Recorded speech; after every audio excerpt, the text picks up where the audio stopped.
हमारी कहानी का प्रोटोगोनिस्ट लिन रिनकारनेट हो जाता है एक गॉब्लिन के रूप में, जो कि लोएस्ट रैंक है मैजिकल क्रीचर्स में, और शुरू में उसे छुप के रहना होता है। बाद में उसने अनलीश किया गोब्लिन का असली नेचर। गॉड्स के ब्लेसिंग और सिस्टम की वजह से उसके जितने बच्चे होंगे वो उतना ही ताकतवर बनता जाएगा। हमारी कहानी एक डिमली लिट केव में शुरू होती है, जहां वो मॉन्स्टर्स रेंगते हैं जिनसे हम नफरत करते हैं। अभी वो लोग अपने चीफ की मौत का जश्न मना रहे हैं। लीडर की मौत के साथ ही एक मौका आता है उसका हथियार और बाकी की पोजेशंस को हथियाने का। जो बड़ा गॉब्लिन जमीन पर पड़ा है वो उन गॉब्लिन्स का चीफ था, और जो छोटे छोटे गॉब्लिन्स उसकी बॉडी को लूटने की कोशिश कर रहे हैं वो दिमाग से खाली हैं। उनको ये तक समझ नहीं आ रहा है कि उस वुडन क्लब को कौन लेगा। दो छोटे गॉब्लिन्स ने तय किया कि चीफ कौन बनेगा, और उनके पास ये तय करने का सिर्फ एक ही तरीका था, और वह है लड़ाई। जो बचेगा वही सही। अगर तुम गॉब्लिन्स को लड़ते हुए देखो तो अपनी आंखें बंद कर लेना, क्योंकि वो बहुत ही ज्यादा ब्रूटल होते हैं। वो स्क्रैच करेंगे, बाइट करेंगे और हर गंदा तरीका अपनाएंगे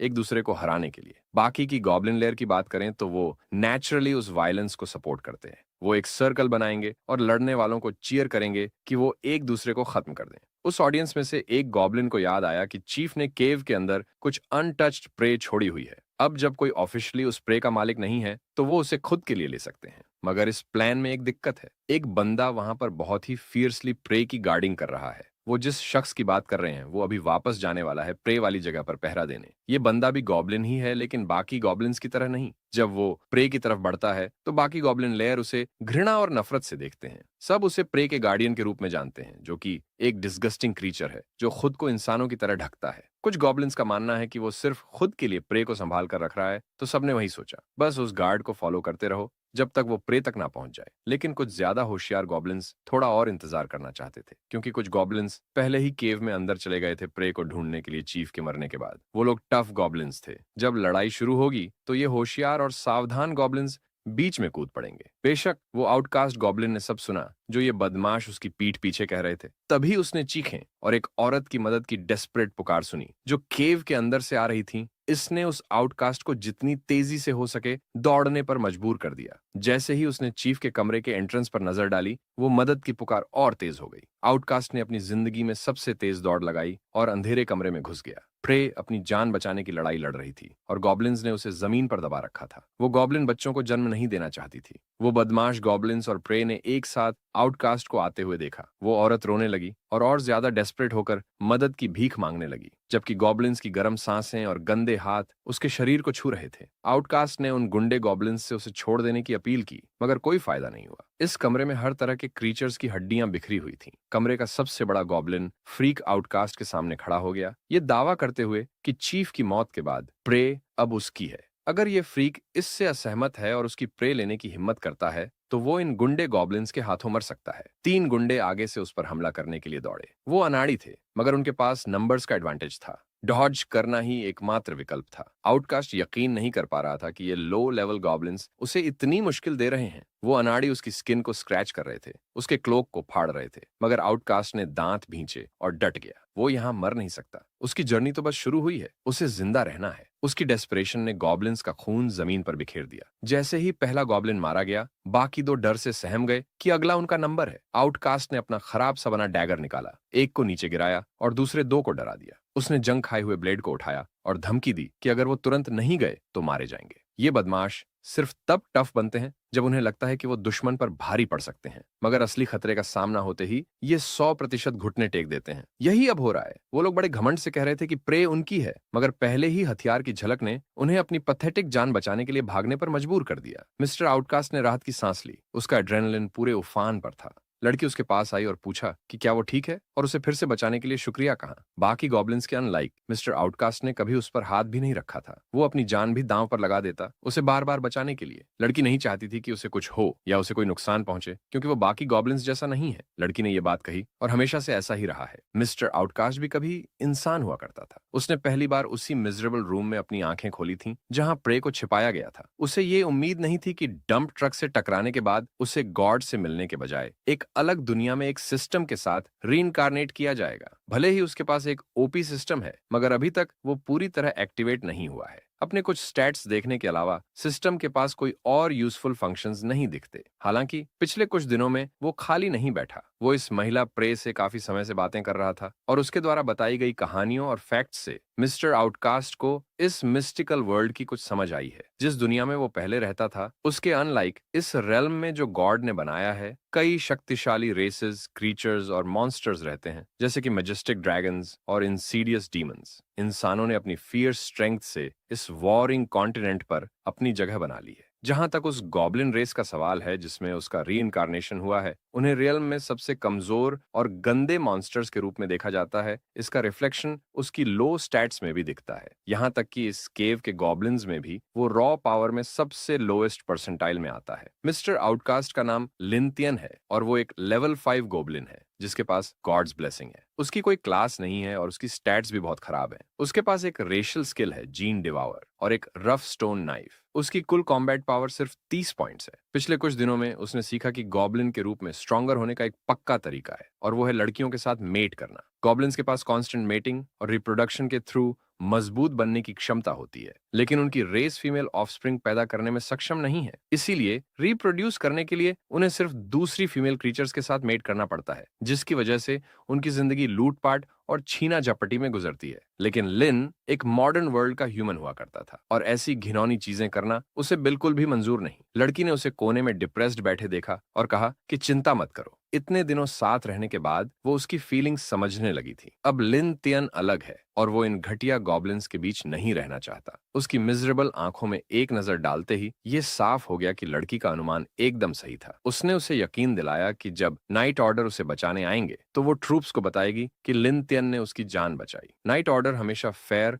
और जस्टिस के साथ होता है। वो लोग लिन तियन को विलेज में पीसफुली रहने का मौका जरूर देंगे। अब जब उसने इस बारे में सोचा तो ये आइडिया इतना बुरा नहीं लग रहा है ना। लड़की ने सचमुच एक फीजिबल आइडिया पेश किया। भले ही वो अभी तक अपना सिस्टम एक्टिवेट नहीं कर पाया हो, उन्हें बस ह्यूमंस के लेयर ढूंढने और लड़की को बचाकर प्रोटेक्शन में लेने तक का इंतजार करना होगा। लिन को पहले जिंदा रहना होगा और फिर धीरे धीरे सिस्टम एक्टिवेट करने और उसके काम करने के तरीके को समझना होगा। इससे पहले कि ये सब हो पाए, उन्हें कुछ बदमाशों से लड़ने की जरूरत होगी, क्योंकि बाकी गॉब्लिन्स ने प्रे का स्टैश पता कर लिया होगा। अब जब गॉब्लिन्स फिर से लूटने वापस आ रहे थे, लिन तियन ने जल्दी से पिंक हेयर्ड लेडी को उसकी डेजिग्नेटेड हाइडिंग स्पॉट में छिपने के लिए कहा, जो रॉक्स के पीछे थी। उसने देखा कि लिन तियन ने अपना रफ स्टोन नाइफ निकाला, एक डेस्परेट गोर गॉब्लिन ह्यूमन से भागते हुए, और किसी के साथ मेट करने की फिराक में था ताकि वो स्ट्रॉन्गर बन सके और मारा न जाए। शुक्र है उसकी डेस्परेट और स्ट्रेट फॉरवर्ड मूवमेंट्स को प्रिडिक्ट करना आसान था और लिन तियन ने तेजी से गोर गॉब्लिन का गला काट दिया। एटलीस्ट अब उन्हें पता चल गया कि कुछ ह्यूमंस ने लेयर में एंट्री कर ली है। ये लोग शायद लड़की को रेस्क्यू करने आए हैं। वो तुरंत उठी और कैवन के एग्जिट की तरफ भागी, एक्सपेक्टिंग कि माइटी होली ऑर्डर की रेस्क्यू टीम उसे बचाने आए होगी। लिन तियन भी उसके साथ चल पड़ा। जब वो उस जगह पहुंचे जहां एक्शन हो रहा था, दोनों ने देखा कि एक नाइट जिसने हैवी आर्मर और एक रेस्प्लेंडेंट क्लोक पहना हुआ था और एक ही सोर्ड स्लैश में कई गॉब्लिन्स को काट रहा था। लिंटन को समझ नहीं आ रहा था कि वो इतने पावरफुल ह्यूमन को देखकर डर महसूस करे या राहत। लोडर एक लेवल 25 ह्यूमन सोर्ड्समैन है जिसके पास ढेरों स्टैट्स हैं। उसकी स्किल्स में sword she slash, sword dance और holy skill sword return to heaven शामिल है। वो जजमेंट सोर्ड और प्लेटिनम आर्मर से लैस है और उसकी ओवरऑल कॉम्बैट पावर 400 पॉइंट्स है। अगर इसे लिन तियन के 30 पॉइंट्स से कंपेयर किया जाए तो डिफरेंस चौंकाने वाला है। ये पहली बार है जब उसने इस दुनिया में आते समय इतने हाई एट्रीब्यूट्स देखे थे। क्या लॉर्डर सच में इंसान है? लड़की बिना किसी हेजिटेशन के नाइट की तरफ भागी, मुस्कुराते हुए, हाथ हिलाते हुए और उसे कमांडर बुलाते हुए। मीनवाइल लिन तियन मरे हुए गॉब्लिन्स को देख रहा था जो पूरे इलाके में बिखरे पड़े थे। फिर उसने अपनी नजर उठाई और कुछ और भी ऑड और अलार्मिंग देखा। नाइट ने अपना जजमेंट स्वॉर्ड उठाया था, जैसे वो उस कैप्टिव को मारने वाला था जिसे लिन तियन कई दिनों से प्रोटेक्ट कर रहा था। उस छोटे आउटकास्ट गॉब्लिन ने स्वॉर्ड की ट्रेजेक्टरी से लड़की को धक्का देकर बचाने के लिए अपनी पूरी ताकत लगा दी। वो दोनों ऑकवर्डली साइड में जा गिरे। जमीन पर गिरने की तकलीफ का सामना करना पीठ से कटने से तो बेहतर ही है ना? लिन तियन कंफ्यूज्ड और डरा हुआ था। ये लोग यहाँ रेस्क्यू ऑपरेशन के लिए आए हैं, राइट? तो फिर ये अपने ही इंसान पर तलवार क्यों चला रहे हैं? शायद केव में अंधेरा होने के कारण उन्होंने लड़की को भी गॉब्लिन समझ लिया होगा। लोडर ने उन विक्टिम्स को देखा जो उसके अटैक से शर्मनाक तरीके से बच निकले थे। लड़की ने कमांडर से अपील करने की कोशिश की। उसने खुद को केलिया कहते हुए इंट्रोड्यूस किया, लेकिन स्कम नाइट ने बस उसे चुप रहने को कहा। ऑफ कोर्स उसे पहले से पता था कि ये वही लड़की है, लेकिन लोडर ने यह आकलन किया कि गॉब्लिन्स ने उसे पहले ही डिफाइल कर दिया होगा। वो सोचता है कि शायद अब वो गॉब्लिन का लिटिल इविल स्पॉन भी कैरी कर रही होगी। उसे लगता है कि एक फिल्थी चीज चीज से मर्सी की उम्मीद करना किसी रिस्पेक्टेड नाइट से मजाक जैसा है। उसने निडर होकर उस बेचारी लड़की से कहा कि वो अपने पापों के लिए ग्रेट होली मदर से प्रायश्चित करे। केलिया डर और बेबस महसूस कर रही थी। वो कमांडर की क्लोक को खींचते हुए प्लीड कर रही थी। उसने जोर देकर कहा कि हाँ, उसे कैप्चर किया गया था, लेकिन गॉब्लिन्स ने उसे डिफाइल नहीं किया। उसने लिन तियन की ओर इशारा किया और कहा कि इस ब्रेव लिटिल गॉब्लिन ने उसे बचाया था, जिसकी वजह से वो बाकी लेयर से सेफ रही। लोडर ने उसकी एक्सप्लेनेशन का मजाक उड़ाया। उसने कहा कि अगर तुम्हें कहानियां बनानी है तो कम से कम बिलीवेबल बनाओ। कोई भी मूर्ख ये नहीं मानेगा कि एक गॉब्लिन ने केलिया की हिफाजत की, लेकिन अब वो जा सकती है और इन घटिया और नफरत करने वाले क्रीचर्स के साथ अपने अंत का सामना कर सकती है। लिन तियन अपनी आंखों पर विश्वास नहीं कर पा रहा था। क्या ये सच में इस दुनिया में इंसानों की मोरालिटी है? कुछ उसे चलने और भागने के लिए मजबूर कर रहा था। उसने केलिया को पकड़ा और केव के दूसरी तरफ के एग्जिट की ओर भागा ताकि इस सिचुएशन से बाहर निकल सके। एक सिंपल वुडन क्लब का इस्तेमाल करते हुए उसने लोडर के जजमेंट सोर्ड से टकराने का इरादा किया, इस उम्मीद में कि वो थोड़े समय के लिए समय खरीद सके। उसे इस आउटकम की बिल्कुल भी उम्मीद नहीं थी, लेकिन जैसे ही नाइट की तलवार उसे बीच से काटने वाली थी, एक मिस्टीरियस ग्लो कमरे में फैल गई और पूरे इलाके को रोशनी से भर दिया। एक एंजेलिक वॉइस ने लोडर को रुकने के लिए कहा और नाइट ने कंप्लाई करते हुए अपने हमले रोक दिए और चुप हो गया। मीनवाइल लिन तियन को एक golden light sphere of protection में इनकेस कर दिया गया था। एक ब्लॉन्ड वुमन जिसने होली वेल पहना हुआ था और जो गोल्डन मैजिक को कंट्रोल कर रही थी, वह चारों ओर से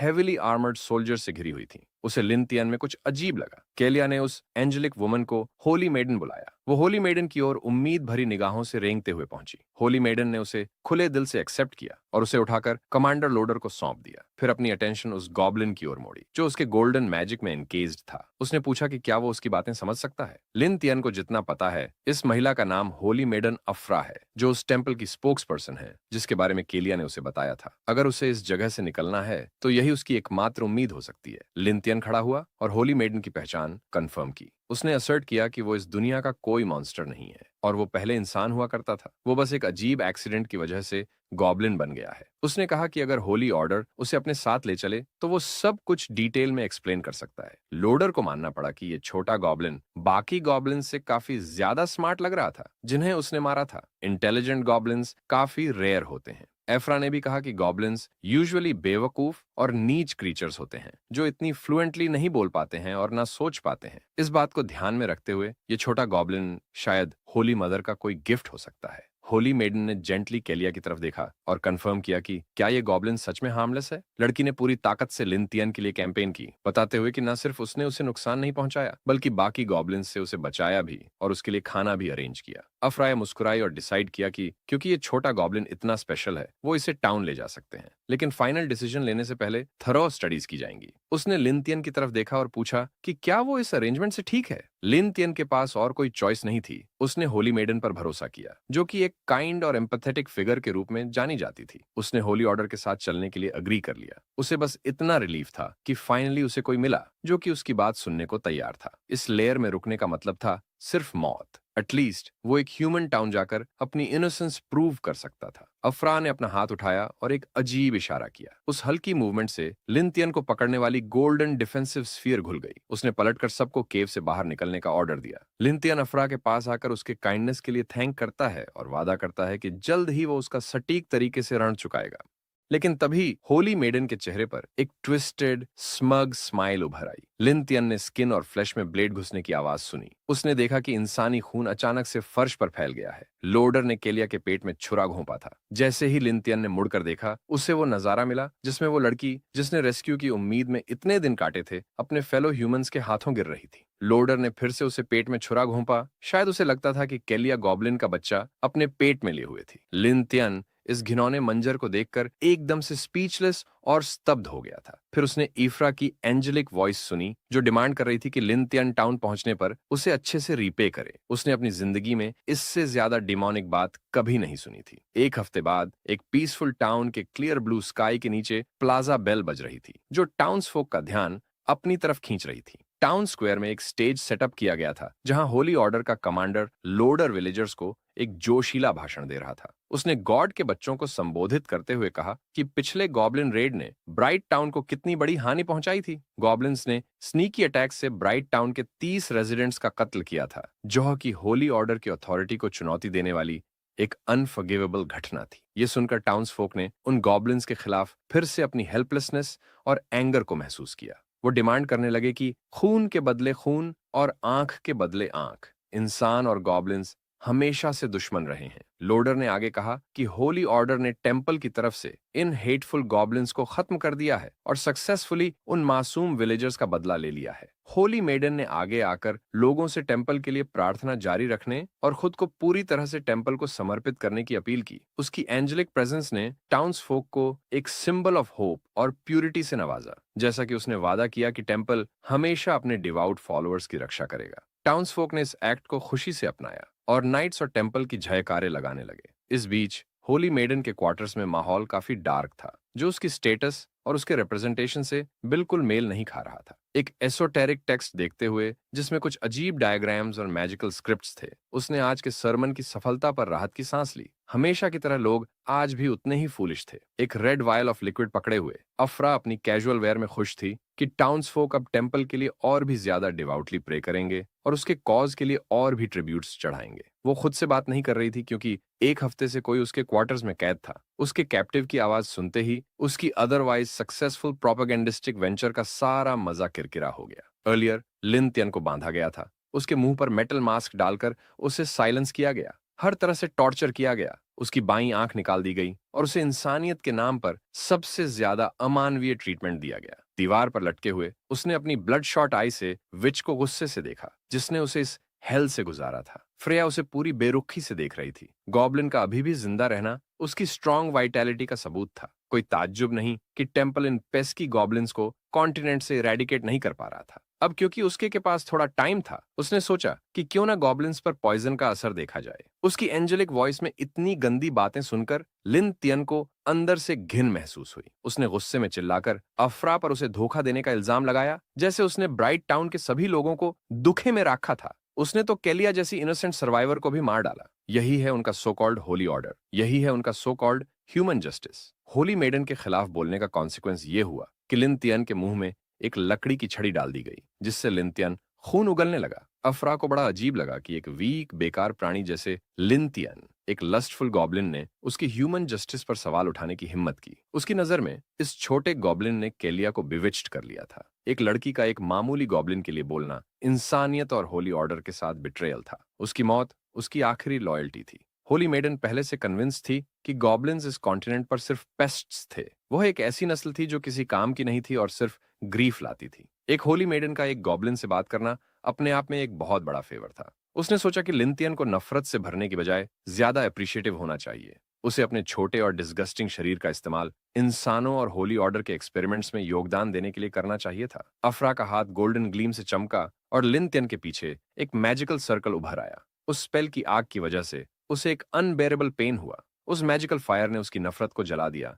और उसे पूरी तरह से होपलेस कर दिया। लिन तियन ने खुद से पूछा, क्या यही अंत है? क्या वो ऐसी मिजरेबल मौत मरने वाला है? शायद ये उसकी ही गलती थी कि वो इतना फूलिश था। एक इंसान से रीइंकारनेट होकर वो एक लो लेवल गॉब्लिन बन गया था, लेकिन उसके बाद भी उसने अपने ह्यूमन कंपैशन होल्ड किया, बिलीविंग कि होली ऑर्डर सच में राइचियस और काइंड था। उसकी वीकनेस और नाइविटी उसकी सबसे बड़ी मिस्टेक्स थीं, जो उसे होली मेडन के टॉर्चर तक ले आई थी। ब्राइट टाउन के ह्यूमन विलेज में वापस लाए जाने के बाद लोडर और अफरा ने उसे हर तरह से टॉर्चर किया, उससे खिलवाड़ किया। चाहे उसने जितनी भी प्लीडिंग की, उन्होंने कभी उसकी बातों पर भरोसा नहीं किया। आखिरकार लिन तियन ज्यादा देर तक सर्वाइव नहीं कर पाया और एक सैडिस्टिक विच और उसकी डिप्रेव्ड इंक्लिनेशंस के हाथों मर गया। उसकी दूसरी मौत बेहद दर्दनाक थी। ये सबसे बुरा तरीका था मरने का। अगर उसे एक और मौका मिला तो उसने कसम खाई कि वो ह्यूमंस पर कभी ट्रस्ट नहीं करेगा। अगर उसे एक दूसरा मौका मिलता तो वो इसे सही तरीके से करता। गॉब्लिन लिन तियन उनके बोन्स को पीस डालता और उनका खून ड्रेन कर देता। वो उन्हें उतनी ही तकलीफ देता जितनी उन्होंने उसे दी, उसे इंसैनिटी के कगार पर पहुंचाकर। पर खैर, ये सब तभी हो सकता है अगर वो फिर से जी सके। लिन तियन ने अपने ब्लड शॉट आईज कंफ्यूजन में खोले। उसने लेफ्ट और राइट देखा और जिंदा होने का एहसास किया। इतने दर्दनाक और ट्विस्टेड एक्सपेरिमेंट्स के बाद भी वो कैसे जिंदा था और वो कहाँ था? उसके सवाल का जवाब देने के लिए सिस्टम तुरंत प्रकट हुआ और बताया कि goblin life simulation system activate हो गया है। उसकी फाइनल इवैल्यूएशन ये थी कि उसकी मौत उसकी फूलिशनेस की वजह से हुई। वो भूल गया था कि वो एक गॉब्लिन है और ह्यूमंस कभी भी एक गॉब्लिन पर ट्रस्ट या दया नहीं करेंगे। वो टॉर्मेंट में मरा और इस हफ्ते भर के टॉर्चर का दर्द उसकी सोल पर इम्प्रिंट हो गया। किसी भी ट्रांसमिग्रेटर के लिए ये सबसे बुरा अंत होता, लेकिन उसे एक नया जीवन शुरू करने का मौका दिया जा रहा था। तो ये सिस्टम है जो सिर्फ मौत के वक्त एक्टिवेट होता है। अगर वो सब सही से पढ़ रहा है तो इसका मतलब है कि उसे फिर से जिंदा किया जा सकता है, लेकिन ऐसा लगता है कि वो फिर से सबसे नीच क्रीचर, एक कॉमन गॉब्लिन के रूप में पैदा होगा। कंफ्यूजन में उसने सिस्टम से पूछा कि उसका यस और नो का चॉइस क्या रिप्रेजेंट करता है। सिस्टम ने प्रॉम्प्टली जवाब दिया कि अगर उसने नो चूज किया तो उसकी सोल डिसिपेट हो जाएगी, एक परमानेंट मौत। अगर उसने यस चूज किया तो वो अपनी करंट मेमोरी और सिस्टम को रिटेन करेगा और उसे उसकी मौत से 1 हफ्ते पहले गॉब्लिन केव में वापस भेज दिया जाएगा। ये सारे पैरामीटर्स पहले थोड़ा कंफ्यूजिंग लगे लिंथियन को, लेकिन धीरे धीरे उसने सब समझ लिया। एक ट्विस्टेड स्माइल के साथ उसने सोचा कि ये यूनिवर्स का तरीका है उसे रिवेंज का दूसरा मौका देने का। उसे हर सिक और ट्विस्टेड चीज का बदला लेना है जो लोडर और अफ्राया ने उसके साथ की थी। बिना किसी हेजिटेशन के उसने वो ऑप्शन चुना जिससे वो टाइम में वापस जाकर अपने डिसीजंस बदल सके। अब बस एक ही चीज उसे फ्यूल कर रही थी, वो थी बदले की आग। अब से उसकी गॉब्लिन लाइफ 2.0 शुरू होगी और अब वो कोई अच्छा आदमी नहीं बनेगा। वॉइड जो उसे घेर रही थी धीरे धीरे एक डिजिटल मेस में बदल गई, क्योंकि उसका शरीर गॉब्लिन केव में ट्रांसफर होने लगा। जब प्रोसेस पूरा हुआ तो सिस्टम ने उसे थोड़ी हेल्प दी ताकि वो इस दूसरी रिइंकार्नेशन में सरवाइव कर सके। सिस्टम ने उसे हल्का सा स्ट्रेंथन कर दिया था। लिन तियान ने अपने हाथों को देखा और उसे खुद को थोड़ा हल्का और ज्यादा ताकतवर महसूस हुआ।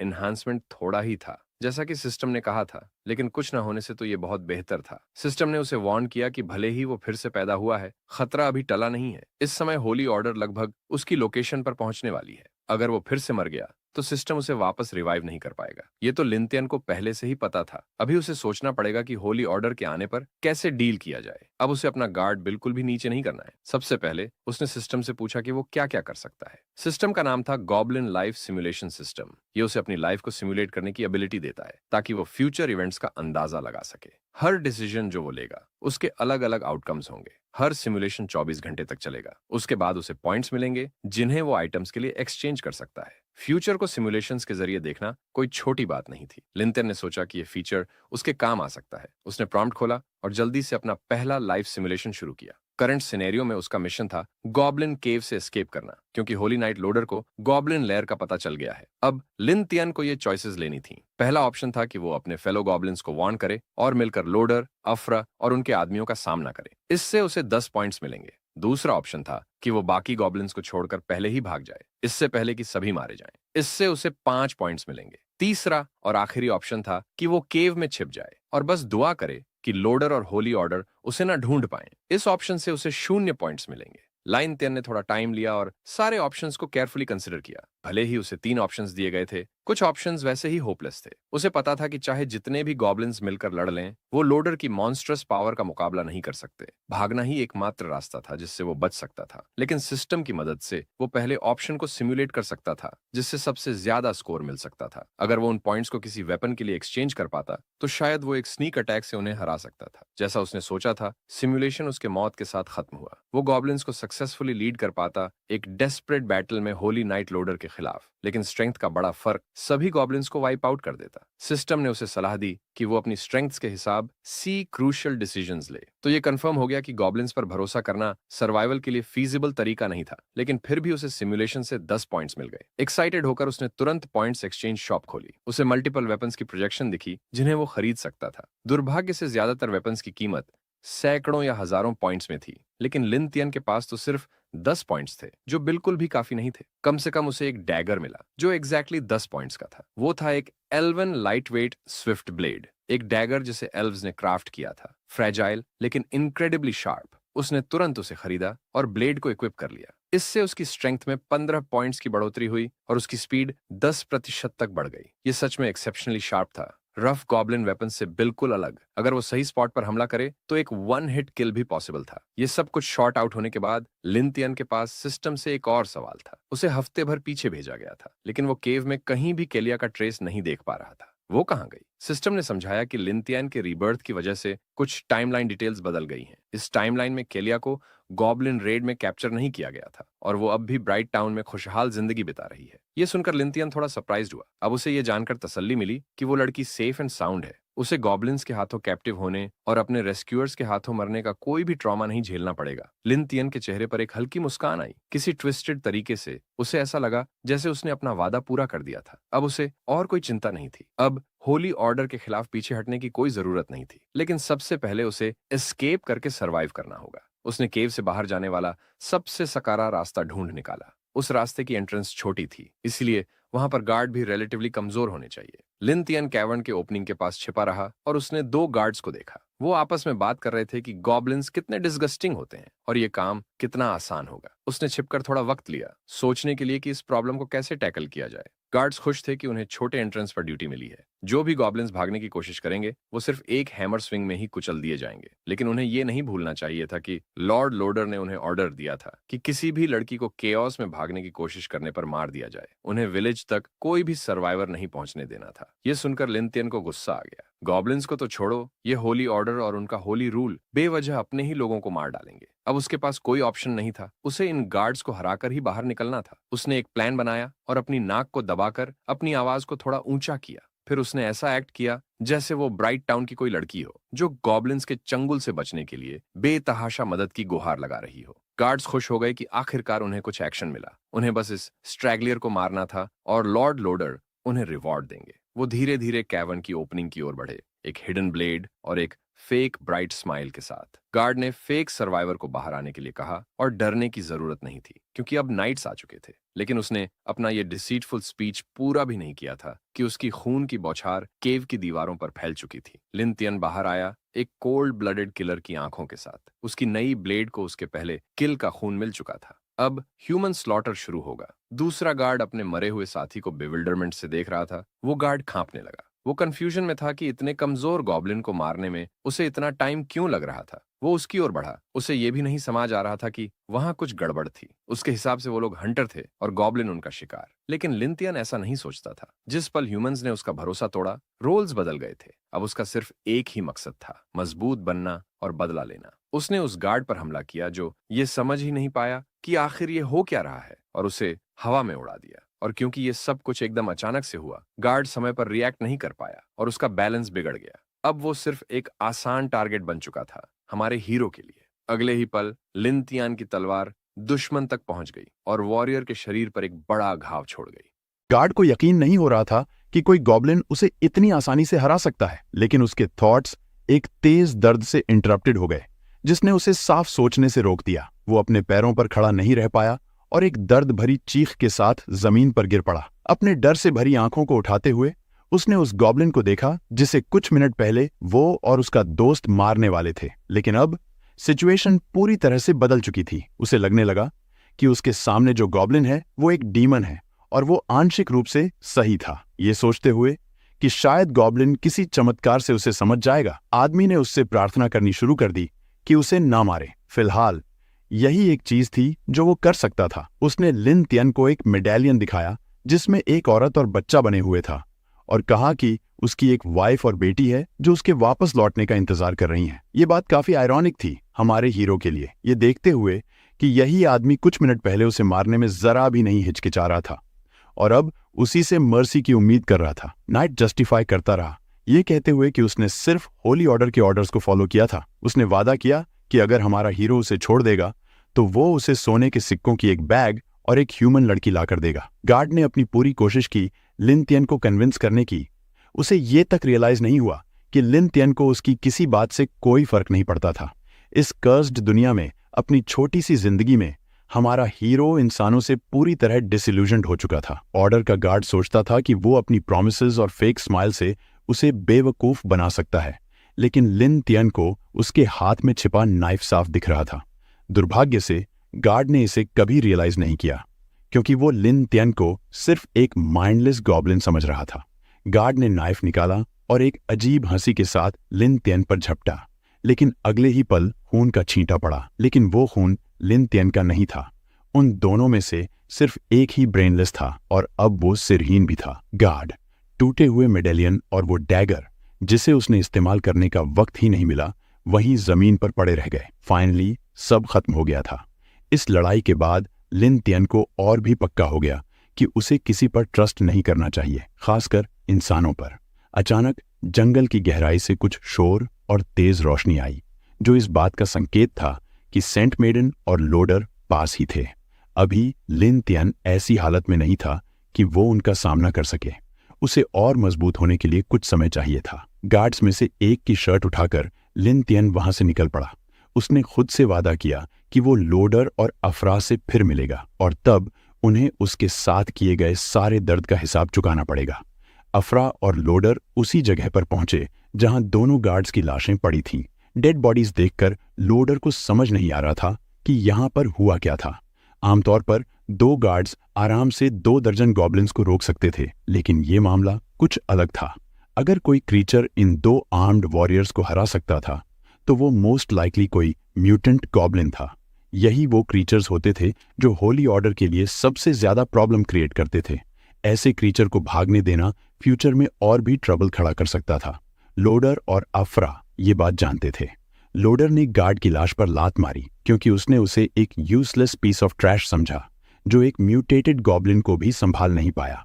दूसरी ओर अफरा इस म्यूटेटेड गॉब्लिन की बात सुनकर बेहद एक्साइटेड और एजिटेटेड हो गई थी। उसकी अनहेल्थी टेंडेंसीज बाहर आने लगी थी और उसे उन दिनों की याद आने लगी थी जब उसने एक म्यूटेटेड इंटेलिजेंट गॉब्लिन के साथ खूब मजे किए थे। वो ईगरली फिर से किसी ऐसे इंटरेस्टिंग टॉय को पाने के लिए एक्साइटेड थी जिससे वो फिर से खेल सके। शाम होते होते लिन तियन काफी दूर तक पहुंच चुका था, इतना कि वो अफरा और लोडर की पहुंच से बाहर हो गया था। लंबी और थका देने वाली जर्नी के बाद उसने थोड़ी देर का ब्रेक लेने का फैसला किया ताकि अपनी स्ट्रेंथ वापस पा सके। उसका प्राइमरी गोल बदला लेना था। जो कुछ भी ऑर्डर ने उसके साथ किया था वो वही सब उन्हें लौटाना चाहता था। गॉब्लिन्स अपनी कैरेक्टरिस्टिक्स को मेटिंग और डिवॉरिंग से इंप्रूव कर सकते थे। अपनी कैरेक्टरिस्टिक्स को इंप्रूव करके और ऑफ स्प्रिंग को पैदा करके वो एक स्ट्रॉन्गर जनरेशन बना सकते थे और अपनी पावर एक्सपैंड कर सकते थे। इस प्लान को एक्शन में लाकर और खुद को स्ट्रॉन्गर बनाकर लिन तियन ने सोचा कि वो इस दुनिया के हर इंसान को मौत के डर में जीने पर मजबूर कर देगा और हर औरत को उसके कदमों में गिड़गिड़ाने पर मजबूर करेगा। अचानक उसकी थॉट्स एक रस्टलिंग साउंड से इंटरप्टेड हो गईं, जो उसके पीछे बुशेस से आ रही थी। लिन तियन तुरंत अलर्ट हो गया क्योंकि हो सकता है कि होली ऑर्डर अभी भी उसकी तलाश में उसका पीछा कर रही हो। जैसे ही उसने कपड़ों में छिपी एक सिलुएट देखी, उसने बिना कुछ सोचे अटैक कर दिया। दुश्मन पर पहले हमला करना और उसे सरप्राइज करना हमेशा एक अच्छा आइडिया होता है। उसकी टैक्टिक काम कर गई। स्ट्रेंजर उसके सडन अपीयरेंस से वाकई में शॉक्ड हो गया था। वो इतना डर गया था कि स्टम्बलिंग करते हुए जमीन पर गिरने लगा। हालांकि लिन तियन एक चीज में गलती कर रहा था। उसके सामने जो स्ट्रेंजर था वो एक गॉब्लिन था और उसकी बिहेवियर से लगता था कि उसका कोई बुरा इरादा नहीं था। हमारा हीरो इस टर्न ऑफ इवेंट्स से थोड़ा सरप्राइज हुआ, लेकिन उसने तुरंत अपने थॉट्स को संयमित किया और वेरी हो गया। अपनी बिट्रेयल वाली एक्सपीरियंस की वजह से अब वो इतनी आसानी से किसी पर भरोसा नहीं करने वाला था। लेकिन अगले ही पल जो तस्वीर उसके सामने थी, उसे देखकर उसकी सारी सावधानी एस्टॉनिशमेंट में बदल गई। उसके सामने एक खूबसूरत गॉब्लिन लड़की जमीन पर पड़ी थी और अपनी डरी हुई आंखों से उसकी ओर देख रही थी। लिन तियन थोड़ा सरप्राइज हुआ क्योंकि उसने सुना था कि गॉब्लिन्स सिर्फ मेल ही होते हैं, लेकिन उसके सामने जो इनोसेंट क्रीचर खड़ी थी वो क्लियरली एक लड़की थी। थोड़ा संभलने के बाद वो गॉब्लिन लड़की डरते हुए लिन तियन से रिक्वेस्ट करने लगी कि उसे हर्ट न करे, वो बस यहाँ पानी लेने आई थी। ये देखकर कि गॉब्लिन लड़की साफ और पूरी सेंटेंसेस में बात कर रही थी, हमारा हीरो और भी सरप्राइज हो गया। लेकिन जब उसने उसकी स्टेटस विंडो चेक की तब सारी चीजें समझ में आ गईं। सिस्टम के अकॉर्डिंग वो लड़की लेवल 3 गॉब्लिन थी। उसकी प्रोफेशन में लिखा था कि वो एक गॉड मैसेंजर है, जो उसकी अनयूजुअलनेस को एक्सप्लेन करता है।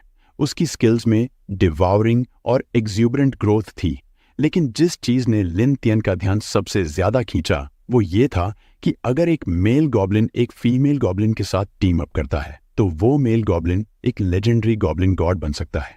ये इन्फॉर्मेशन हमारे हीरो को सोचने पर मजबूर कर रही थी। गॉब्लिन गॉड बनना मतलब बहुत ताकतवर होना, और यही तो उसे चाहिए था। वो इतनी अच्छी अपॉर्चुनिटी मिस नहीं करना चाहता था।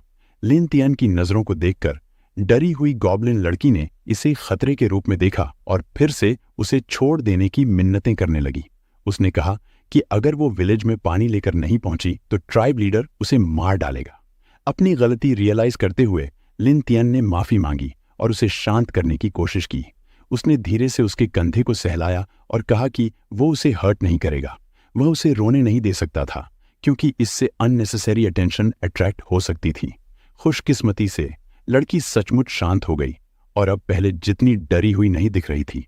वो धीरे धीरे लिन तियन के पास आई और एक्साइटेड होकर पूछा कि क्या वो भी बोल सकता है, जिस पर उसने अफर्मेटिवली नॉड किया। बाय नेचर गॉब्लिन्स प्रॉपरली बात नहीं कर सकते थे, इसलिए लड़की को अपने ट्राइब्समैन से कम्युनिकेट करने में काफी मुश्किल होती थी। लिन तियान की काइंडनेस और केयर ने लड़की को बहुत सरप्राइज किया, क्योंकि ट्राइब में बाकी गॉब्लिन्स उसे सिर्फ मारते और डांटते थे। उसे लिन तियान के आसपास रहना इतना अच्छा लगा कि उसने उसे अपने ट्राइब में वापस चलने का ऑफर दे दिया। ट्राइब के बारे में सुनकर लिन तियान ने उससे इसके बारे में पूछना शुरू किया, क्योंकि उसके पास अभी भी होली ऑर्डर की चेस से एस्केप करने का कोई पक्का प्लान नहीं था। बेस्ट सॉल्यूशन यही था कि वो किसी गॉब्लिन विलेज में छिपकर रह ले, जहां वो बाकियों के साथ ब्लेंड इन कर सके। हमारे हीरो के अचानक बदले हुए डिमीनर ने लड़की को थोड़ा कंफ्यूज कर दिया, लेकिन उसकी शाइनिंग आइज में देखकर उसने फिर भी विलेज ले चलने के लिए अग्री कर लिया। एक स्लाई स्माइल हमारे हीरो के चेहरे पर आ गई। उसने काफी समय से सोचा था कि वो अपने सबॉर्डिनेट्स कहां से ढूंढेगा। खुशकिस्मती से अपॉर्चुनिटी खुद चलकर सामने आ गई थी। जैसे ही वो विलेज पहुंचे, आर्म्ड गॉब्लिन्स टेंट्स से बाहर आ गए।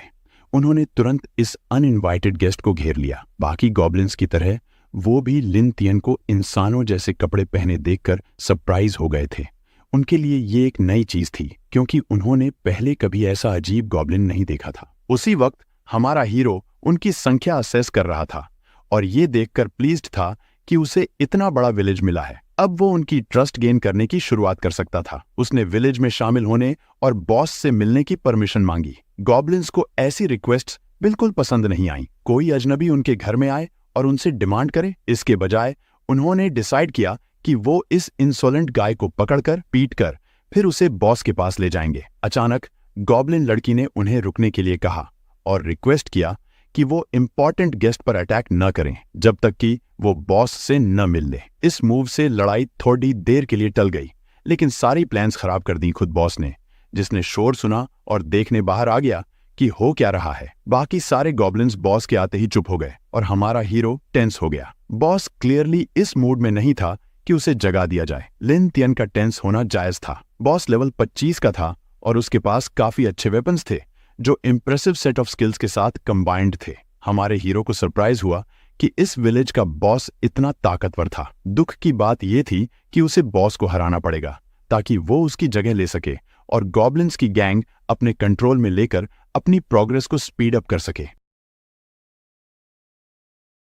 गॉब्लिन्स के चीफ ने पूछा कि ये कौन है, जिस पर गॉब्लिन लड़की ने एक्सप्लेन किया कि वो लायन को इसलिए ले आई थी क्योंकि उसके पास और कहीं जाने की जगह नहीं थी। चीफ ने जैसे तैसे इस एक्सप्लेनेशन को एक्सेप्ट कर लिया, बट इट वाज क्लियर कि उसकी सेटिस्फैक्शन ज्यादा देर तक नहीं रहेगी। बिना किसी हेजिटेशन के उसने आउटसाइडर को मार के उसके फ्लेश को खाने का ऑर्डर दिया। ट्राइब एक फ्रेंजीड सेलिब्रेशन में इरप्ट हो गई और लिन ने अपनी नाइफ निकाल ली। उसे यहाँ से बच निकलने के लिए जल्दी से कुछ सोचना पड़ेगा। एक वायबल आइडिया उसके दिमाग में आया। उसने अपनी स्किल्स को ऑफर किया, कहते हुए कि वह एक नया वेपन बनाएगा जिससे ट्राइब की स्ट्रेंथ बढ़ जाएगी। यह इंटरेस्टिंग प्रोपोजिशन सुनते ही चीफ का ब्लड लस्ट थोड़ा कम हो गया। उसने गॉब्लिन्स को रुकने का हुक्म दिया और गॉब्लिन प्रीस्ट लिन की तरफ आने लगा, उसे सर से पांव तक ध्यान से देखते हुए। यंग गॉब्लिन में कोई डिसेप्शन के साइंस नहीं मिलने पर चीफ ने पूछा कि लिन कौन से टाइप्स के वेपन्स बना सकता है। लिन ने अपनी पिछली दुनिया में ब्लैक स्मिथिंग प्रोग्राम्स कई घंटों तक देखे थे, जिससे उसे कॉन्फिडेंस था कि वो सिंपल टूल्स और इम्प्रूव्ड वेपन्स बना सकता है अगर उसे आयरन ओर और थोड़ा वक्त मिल जाए। चीफ ह्यूमन लैंग्वेज में बात कर सकता था, तो ये रीजनेबल था कि हायर मॉन्स्टर्स ज्यादा इंटेलिजेंट होंगे।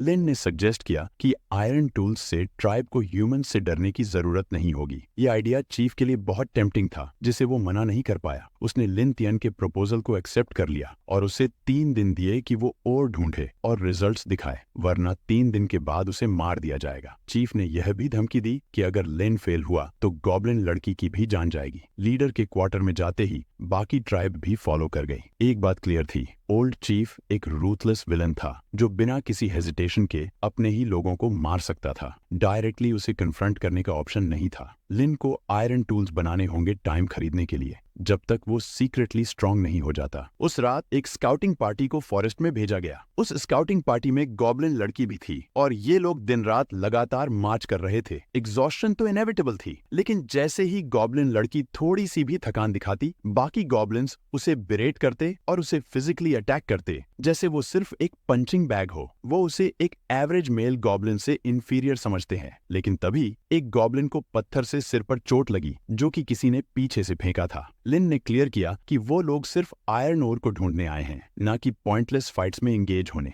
उसने उन्हें ओर का डिस्क्रिप्शन दिया और सर्च पार्टी से कहा कि अगर वो जिंदा रहना चाहते हैं तो उन्हें वैली में कम से कम एक पीस और ढूंढना होगा और रिक्वायरमेंट पूरा न करने पर कॉन्सिक्वेंसेस सिवियर होंगे। जैसे ही लिन ने अपनी आयरन नाइफ दिखाई, वो गॉब्लिन्स डर गए और जल्दी से एक्शन में आ गए। वो चारों ओर भागने लगे और ढूंढने के लिए और चीफ की मार से बचने के लिए। लिन तियन को पता था कि उसके करंट एफर्ट्स सिर्फ टेम्पोररी सॉल्यूशन है। उसे पता था कि जैसे ही उसकी यूजफुलनेस खत्म हो जाएगी, उसकी लाइफ डेंजर में होगी। लेकिन उसे एक क्लियर पाथ नजर आ रहा था। सिस्टम का हिंट था कि अगर वो गॉब्लिन लड़की के साथ मेटिंग करता तो वो लेजेंडरी गॉब्लिन गॉड का स्टेटस अचीव कर सकता है। यह सोचकर लिन वीपिंग गॉब्लिन लड़की के पास गया और जेंटली उससे कहा कि वो रोना बंद करे। वो उसके पास घुटनों के बल बैठा ताकि वो क्लियरली उसकी बात सुन सके और प्रपोज किया कि उन दोनों को एक साथ रहना चाहिए। उसने वादा किया कि जब तक वो उसके साथ रहेगी, कोई उसे नुकसान नहीं पहुंचा पाएगा। उसके पास खाना होगा, एक वार्म शेल्टर और उसे वो पीस मिलेगी जिसकी उसे डेस्परेटली जरूरत थी। लिन ने कहा कि वो अपनी जुबान का पक्का है, लेकिन अभी वो दोनों बहुत वीक थे और उन्हें कोई भी ओवरपावर कर सकता था। दोनों को और स्ट्रांग होना पड़ेगा। स्ट्रेंथ गेन करने की बात सुनकर गॉब्लिन लड़की की आंखों में उम्मीद साफ दिखाई दे रही थी। लिन ने बिना बात को घुमाए सीधा पूछा कि क्या वो पावर के एक्सचेंज में उसके बच्चे पैदा करना चाहेगी। लड़की का हेजिटेंट रिस्पॉन्स एक्सपेक्टेड था, क्योंकि उसने कभी ऐसे रिचुअल में पार्टिसिपेट नहीं किया था। लेकिन लिन के काइंड और गुड हार्टेड नेचर को देखकर उसकी क्यूरियोसिटी बढ़ गई थी और वो इस संभावना को खोज करना चाहती थी। उसने कोई और रिस्पॉन्स नहीं दिया। लिन ने उसे एक डीप इलेक्ट्रीफाइंग किस दी, लेकिन इसके आगे जो हुआ मैं वो यूट्यूब पर तो नहीं बता सकता। टैलेंट लिमिटेशंस के कारण लिन की एबिलिटीज सिर्फ 9 अटैक्स, 100 गीपी और 10 डिफेंस पॉइंट्स के साथ लिमिटेड थी। लिन पूरी तरह स्वेट में था अपने एफर्ट्स के बाद। लिन अब 7वें स्तर तक पहुंच गया था और उसे डिफाइलर का टाइटल मिल गया था, जिससे उसकी ओवरऑल कॉम्बैट स्ट्रेंथ 65 तक बढ़ गई थी। न सिर्फ उसका लेवल बढ़ा, बल्कि उसका फॉर्म भी सिग्निफिकेंटली इंप्रूव हो गया था। अब उसके पास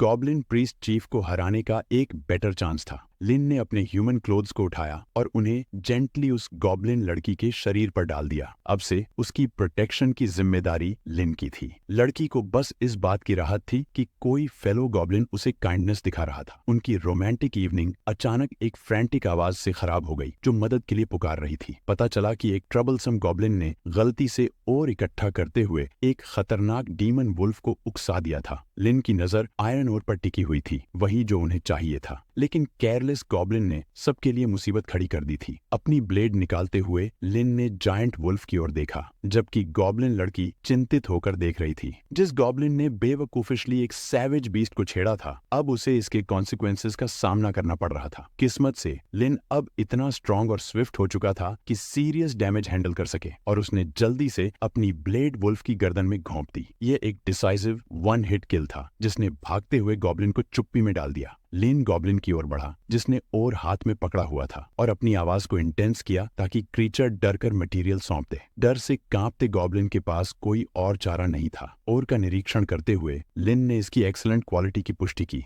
अगर वो और भी ऐसे ओर ढूंढ पाते तो पावरफुल वेपन्स बनाना बहुत आसान हो जाता। अगली सुबह गॉब्लिन कैंप से उठता धुआं जंगल के ऊपर दिखाई दे रहा था। लिन ने अभी अभी एक आयरन के स्पीयरहेड को क्राफ्ट किया था, वो भी उसी ओर से जो उसने रात में इकट्ठा किया था, और अब वह गर्व से अपनी क्रिएशन को एस्टोनिश्ड गॉब्लिन्स को दिखा रहा था। आयरन स्पीयरहेड ने डिमोनिक वुल्फ की स्किन और स्कल को एफर्टलेसली पेनिट्रेट कर दिया, जो स्टोन या बोन के स्पीयरहेड कभी नहीं कर सकते थे। यहाँ तक कि गॉब्लिन बॉस भी लिन के वेपन की क्वालिटी देखकर स्पीचलेस था। लिन ने वुल्फ के सिर से स्पीयर को निकाला और मुस्कुराते हुए गॉब्लिन्स को समझाया कि यह आयरन स्पीयर उसी के हाथों का काम था। लिन ने अभी अभी आयरन ओर से एक स्पीयरहेड तैयार किया था और गर्व से एस्टोनिश्ड गॉब्लिन्स को अपनी क्रिएशन दिखा रहा था। गॉब्लिन चीफ की आंखों में तुरंत एक डिजायर जग गई कि वो भी एक ऐसा स्पीयर हासिल करे। इस मौके का फायदा उठाते हुए लिन ने स्पीयर को ऊंचा उठाया, जिससे हर गॉब्लिन की अटेंशन उसी पर टिक गई और वे सब उस वेपन को फैसिनेशन से देखने लगे। लिन ने पूछा कि क्या वे सब एक ऐसा ही स्पीयर चाहते हैं। जाहिर है सब ने हाँ कहा और उससे एडिशनल स्पीयर्स बनाने की गुजारिश की। गॉब्लिन्स ने आयरन स्पीयर को देखा और उनके मुंह खुले के खुले रह गए और आंखें लॉन्गिंग से भर गईं। उनके लिए एक ऑर्डिनरी आयरन स्पीयर एक लेजेंडरी आर्टिफैक्ट जैसा था। लेकिन लिन का गॉब्लिन ट्राइब का रिस्पेक्ट जीतना गॉब्लिन प्रीस्ट को रास नहीं आया, जो अब एक डार्क एक्सप्रेशन के साथ खड़ा था। गॉब्लिन बॉस के दिमाग में जल्दी ही एक डीवियस प्लान बना और उसने मन ही मन सोचा कि लिन का इस्तेमाल करो अपने फायदे के लिए और फिर उसे एलिमिनेट कर दो ताकि पावर के लिए कोई पोटेंशियल थ्रेट न रहे। गॉब्लिन बॉस ने ट्राइब की अटेंशन को तेजी से अपनी ओर खींचा और उसने पब्लिकली एक्नॉलेज किया कि लिन सच में आयरन वेपन्स फोर्ज कर सकता था और उसकी बात सच्ची लग रही थी। लेकिन यह एक्नॉलेजमेंट कोई एंडोर्समेंट नहीं थी। अपनी वर्थ साबित करने और अपनी जगह सिक्योर करने के लिए लिन को 2 दिनों में 50 स्पीयर्स बनाने होंगे और ये कोई आसान काम नहीं था। अगर वो फेल हो गया तो ट्राइब का शिकार बन जाएगा। यह सुनकर रेगुलर गॉब्लिन्स भी अपने लीडर की इस एक्सट्रीम क्रुएल्टी से हैरान थे, जो किसी तरह से ह्यूमंस जितना रूथलेस और कनिंग बन चुका था। फिर भी वे लिन की मदद करने के लिए तैयार थे ताकि वो चीफटेन की डिमांड्स को पूरा कर सके। लिन ने जाते हुए चीफटेन को देखा और अपनी मुस्कान को रोक नहीं सका, ये जानते हुए कि सब कुछ उसके प्लान के अनुसार ही अनफोल्ड हो रहा था। चीफ को उसे पहले ही मार देना चाहिए था और ये उसकी सबसे बड़ी गलती बन चुकी थी, क्योंकि अब वो भी उसके जितना पावरफुल बन चुका था। 2 दिन बाद वो वक्त आ गया था जब उसे स्पीयर्स डिलीवर करना था। सबकी खुशी और चीफ की डिसमेड सरप्राइज के लिए लिन तियन ने अपना काम पूरा किया और आयरन टिप्ड स्पीयर्स से भरी एक पूरी बास्केट जमीन पर गिरा दी। आसपास के गॉब्लिन्स एक्साइटमेंट से चीख पड़े जब लिन तियन ने चीफटेन को अनाउंस किया कि उसने जो मांगा था वो डिलीवर कर दिया है। गॉब्लिन प्रीस्ट ने एक एग्जैजरेटेड मुस्कान के साथ हीरो को असाइनमेंट पूरा करने के लिए बधाई दी। कुछ ही पलों में कैंप के हर गॉब्लिन को एक आयरन स्पीयर दिया गया, जो सेलिब्रेशन की शुरुआत का सिग्नल था। गॉब्लिन्स ने एक बॉनफायर जलाया और चीफ ने सबको फीस्ट में शामिल होने के लिए इनवाइट किया, जहां वो लिन तियन के ट्राइब में शामिल होने का जश्न मना रहे थे और दिल खोलकर मांस खा सकते थे। उन्होंने एक ताजा पकड़े गए मोटे बोर को रोस्ट किया। सबसे बड़ा हिस्सा लिन तियन के लिए रिजर्व किया गया था और गॉब्लिन लड़की ने खुद उसे ये स्पेशल गिफ्ट पेश किया। लंबे समय बाद अच्छा मांस चखते हुए लिन तियन ने ईगरली खाना शुरू किया, लेकिन पहले बाइट के बाद ही उसे एहसास हुआ कि ये एक ट्रैप था। मांस में जहर मिला था। वो जमीन पर गिर पड़ा और जहरीले खाने को थूकने की कोशिश करने लगा, लेकिन अब बहुत देर हो चुकी थी। बेवकूफ गॉब्लिन लड़की ने अनजाने में उसे पॉइजन्ड मीट सर्व कर दिया था और अब फ्रैंटिक होकर ये समझने की कोशिश कर रही थी कि ये क्या हो रहा था। उसी वक्त पूरी स्कीम का ऑर्केस्ट्रेटर सामने आ गया, गॉब्लिन प्रीस्ट। उसने बिना वक्त गंवाए हमारे हीरो की बेवकूफिशनेस पर ताने मारे और उस पर हंसा, ये कहते हुए कि उसने सोचा था कि वो क्लेवर और पावरफुल है, जो चीफ को चुनौती देकर ट्राइब पर कंट्रोल कर लेगा। गॉब्लिन बॉस ने उसे चेतावनी दी कि उसकी सारी कोशिशें बेकार जाएंगी, क्योंकि इस रास्ते पर बस मौत ही उसका इंतजार कर रही है। अपनी ऑडेसिटी की सजा के रूप में लिन तियन वो सारी चीजें खो देगा जो वो सबसे ज्यादा चेरिश करता है, जिसमें वो अनअट्रैक्टिव गॉब्लिन लड़की भी शामिल है जिसे वो इतनी इज्जत देता है। वो उसकी बिट्रेयल की सबसे पहली सजा पाएगी। अपनी शार्प क्लॉ से उसने उसे वुंड किया, यह सिग्नल देते हुए कि उसकी इंटेंशंस क्या थीं। लिन तियन को डिसार्म करने के बाद गॉब्लिन लीडर शायद अपने ताने जारी रखता, लेकिन तभी ब्लड हर दिशा में फैल गया और गॉब्लिन लड़की का चेहरा शॉक में सफेद पड़ गया, यह देखकर कि जो हो रहा था वो रियल था। क्या वो वाकई ऐसे मर सकती है? लेकिन खून उसका नहीं था और गॉब्लिन चीफ का कटा हुआ हाथ इसका सबूत था। गॉब्लिन बॉस को अपने थ्रेट्स को कैरी आउट करने का कोई मौका नहीं मिला और वह सिर्फ अपना वक्त बर्बाद कर रहा था, जिससे लिन तियन को पॉइजन से रिकवर करने का समय मिल गया, या यूं कहें कि प्रिटेंड करने से रुकने का, क्योंकि यह उसके प्लान का हिस्सा था। अब गॉब्लिन चीफ ने अपने बुरी तरह मैंगल्ड आर्म को पकड़ रखा था। वो यह समझ पाने में असमर्थ था कि सब कुछ इतना गलत कैसे हो गया। लिन तियन ने बस उस बेवकूफ पर हंसकर जवाब दिया। असली बेवकूफ यहाँ गॉब्लिन चीफ ही था। सिस्टम की मदद से लिन तियन को पहले से पता था कि चीफटेन क्या प्लान कर रहा है और उसने उसकी डिफेंस को कमजोर करने के लिए ये खेल खेला था। सीन परफेक्टली ऑर्केस्ट्रेटेड था। गॉब्लिन चीफ ने साइलेंस में अपना सिर झुका लिया। उसका शरीर पूरी तरह स्टिल था, मानो सरेंडर करने पर विचार कर रहा हो, लेकिन यह इंप्रेशन मिसलीडिंग था। उसने जल्दी से अपनी एक प्रीस्ट स्पेल का यूज किया, अपनी बोन स्टिक को एक वेपन में बदलकर हमारे हीरो पर एक आखिरी डेस्परेट अटैक लॉन्च कर दिया। हालांकि गॉब्लिन लड़की के बूस्ट की मदद से लिन तियन के लिए डॉज करना आसान हो गया। ऑफ बैलेंस चीफ्टन खुला रह गया और लिन तियन ने मौका देखते हुए अपनी स्ट्रेंथ जुटाई और एक डिसाइसिव स्लैशिंग स्ट्राइक उसकी गर्दन पर किया। चीफ्टन का सिर जमीन पर लुढ़क गया और बाकी गॉब्लिन्स लिन तियन को देखकर डर गए, ये सोचते हुए कि कहीं उनका भी वही हाल न हो जो उनके पहले लीडर का हुआ। हालांकि हमारे हीरो का उन्हें मारने का कोई इरादा नहीं था। विलेज के सेंटर की ओर बढ़ते हुए लिन तियन ने जोर से घोषणा की कि अब वो नया लीडर है। उसने कहा कि वो गॉब्लिन्स को ग्लोरी और वेल्थ की ओर लेकर जाएगा और ह्यूमंस और एल्व्स पर हमला करेगा। अब से मांस और औरतों की कमी नहीं होगी और कोई भी गॉब्लिन्स को अंडर एस्टिमेट नहीं करेगा या उनके रास्ते में नहीं आएगा। खुश होकर पूरे गॉब्लिन ट्राइब ने सेलिब्रेशन में हिस्सा लिया, नाचते हुए और चीखते हुए कि लिन तियन अब तक का सबसे महान लीडर है जो उन्हें ब्लिस और अनंत मांस की जिंदगी की ओर ले जाएगा। अपने दावों को वैलिडेट करने के लिए लिन तियन ने पुराने चीफ के शरीर की ओर इशारा किया और गॉब्लिन्स को उसे पेश किया। शुरू में वो चुप्पी में हिचकिचाए, ये सोचते हुए कि क्या करना चाहिए, लेकिन जल्द ही उनकी ग्रीड ने उन पर काबू पा लिया और वो आगे बढ़े। उन्होंने रॉ मीट को खाना शुरू कर दिया बिना कोई हेजिटेशन दिखाए, भले ही यह फ्लैश एक समय उनके लीडर का था। गॉब्लिन्स की स्ट्रेट फॉरवर्ड नेचर थी, जिसके पास पावर है उसे रिस्पेक्ट मिलता है और जिनके पास नहीं है वो एक्सपेंडेबल हैं। ये रूथलेस बीइंग्स अब हमारे हीरो के वेंजेंस की क्वेस्ट में शामिल थे।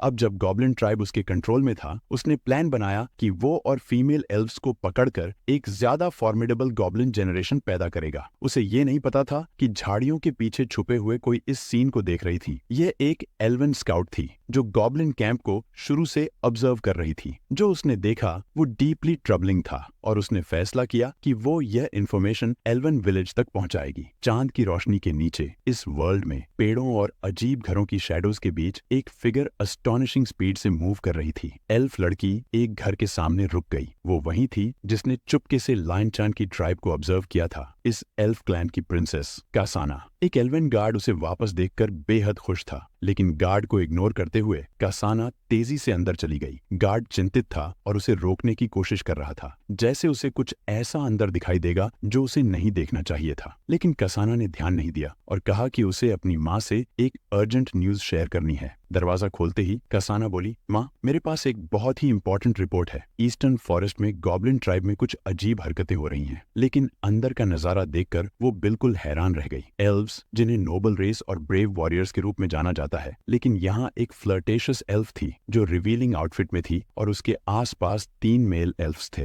कासाना ने शर्म से मुंह फेर लिया, माफी मांगते हुए कहा कि उसे कहीं और जाना है, पर क्वीन की आवाज ने उसे रुकने पर मजबूर कर दिया। उसने डिमांड किया कि कासाना रुके और बताए कि ऐसा अर्जेंट क्या है जिसके कारण वो इतनी जल्दी में यहाँ आई। कासाना की आंखों में सीरियसनेस आ गई और उसने फिर से फॉरेस्ट में गॉब्लिन ट्राइब का जिक्र किया, पर क्वीन अनइंटरेस्टेड दिखी। उसने गॉब्लिन्स को लो इम्पोर्टेंस का समझा, कमजोर और गंदे क्रीचर्स के रूप में। कासाना ने जल्दी से समझाया, मैंने डीमन फॉरेस्ट में एक भालू का कंकाल देखा, पूरी तरह से चबाया हुआ। वहां संघर्ष के निशान और कई गॉब्लिन फुटप्रिंट्स जमीन पर थे। वो भालू शायद डीमन फॉरेस्ट के गॉब्लिन्स ने मारा है। वो जायंट बेयर वहां प्रैक्टिकली सबसे ताकतवर क्रीचर था। गॉब्लिन उसे मारने के लायक नहीं लगते। उसकी आवाज में चिंता झलक रही थी। कुछ दिन पहले मैंने गॉब्लिन लीडर को एक यंग गॉब्लिन के हाथों मरते देखा। मुझे लगता है कि बेयर की मौत उसी गॉब्लिन से जुड़ी हो सकती है। क्वीन को नए लीडर के बारे में जानकर हल्की हैरानी हुई, पर वो ज्यादा परेशान नहीं लगी। उसकी अटेंशन इंक्रीजिंग गॉब्लिन नंबर्स पर अटक गई। उसने सर्वेंट्स को अपने काम पर जाने का इशारा किया और कासाना को आदेश दिया कि वो एक ग्रुप को गॉब्लिन्स खत्म करने के लिए लीड करे, पर उसने कहा कि कुछ गॉब्लिन्स को जिंदा छोड़ दिया जाए। ये कोई काइंडनेस नहीं था। क्वीन का इरादा उन गॉब्लिन्स के दिलों को निकालकर अपने ट्राइब के एल्फ मर्दों के लिए टॉनिक तैयार करने का था। कासाना, जो पोशन के इफेक्ट्स के बारे में पूरी तरह से जानती थी, इस बात पर वो शर्मा गई। कासाना की डिलीजेंस की वजह से क्वीन ने उसे रात के लिए एक मेल एल्फ का ऑफर किया और पूछा कि क्या कासाना की कोई खास इच्छा है। इस रिवॉर्ड पर कासाना एम्बेरस हो गई और जल्दी से कहा कि उसके पास आज रात और काम है और तुरंत अपनी माँ को अलविदा कह दिया। वापस लाइन के कैंप में गॉब्लिन्स आपस में डिस्कशन कर रहे थे। जमीन पर एल्फ ट्राइब का एक नक्शा रखा था जिसे लिन टीम के सबऑर्डिनेट्स ने पूरी रिसर्च के बाद तैयार किया था। ट्राइब में कुल 30 हाउसेस थे जो सभी ऊंचाई पर स्थित थे। लिन तियन ने अपने सबॉर्डिनेट की तारीफ की और उसे ट्राइब को हराने पर 2 एल्फ लड़कियां इनाम में देने का वादा किया। उसने सबको आयरन के वेपन्स बनाने का इंस्ट्रक्शन दिया। गॉब्लिन्स 2 एल्फ लड़कियों का प्रॉमिस सुनकर बेहद एक्साइटेड थे और उसने सबको अपने वेपन्स रेडी करने के लिए कहा। लेकिन लायन को दूसरे ट्राइब पर हमला करने में एक्साइटमेंट नहीं थी। इस दुनिया में स्ट्रेंथ ही सर्वाइवल का फैसला करती थी और अगर उसने अपनी ट्राइब को मजबूत नहीं किया तो उनका डिस्ट्रक्शन तय था। उसने सिचुएशन को अच्छे से एनालाइज किया और नोट किया कि गांव में 30 हाउसेस हैं। अगर हर हाउस में 2 एल्विस रहते हैं तो टोटल 60 एल्विस होंगे। 10 एल्व्स जो माइन को गार्ड कर रहे हैं, उन्हें मिलाकर ट्राइब के कम से कम 70 मेंबर्स होंगे। गॉब्लिन लीडर की मौत के बाद से लिन तियान ने गॉब्लिन्स को वेपन्स क्राफ्टिंग और मॉन्स्टर हंटिंग में ट्रेन किया था, जिससे उनकी स्किल्स में इंप्रूवमेंट आया था। उसकी कमांड में गॉब्लिन्स ने जंगल में तूफान की तरह तबाही मचाई। उन्होंने कई मॉन्स्टर्स को मारकर खा लिया। इन मॉन्स्टर्स को खाकर गॉब्लिन्स को नए एबिलिटीज मिली, जैसे टस्क अटैक्स और स्टोन जैसी स्किन, जिससे उनकी डिफेंस 15 पॉइंट्स तक बढ़ गई। और भी स्किल्स थीं, जैसे साइलेंट मूवमेंट और वेनम प्रोटेक्शन। हर गॉब्लिन को मॉन्स्टर्स खाने से स्किल्स तो नहीं मिली, लेकिन ट्राइब की ओवरऑल स्ट्रेंथ काफी इंप्रूव हो चुकी थी। कुछ गॉब्लिन्स तो लेवल 18 तक पहुंच गए थे, जिनके स्टैट्स काफी हाई थे। सिंपल आयरन स्पीयर्स और आर्मर के साथ उनकी टोटल स्ट्रेंथ 250 हो गई थी। ट्राइब के गॉब्लिन्स की एवरेज स्ट्रेंथ अब 200 थी, पर फिर भी एल्फ ट्राइब की कलेक्टिव स्ट्रेंथ सिग्निफिकेंटली हायर थी। ये सोचकर लिन तियन थोड़ा अनईजी महसूस कर रहा था, क्योंकि एक खतरनाक बैटल सामने था। उसने थरो प्रिपरेशन के लिए सिमुलेशन सिस्टम यूज करने का डिसाइड किया ताकि एक इफेक्टिव अटैक स्ट्रेटजी बनाई जा सके।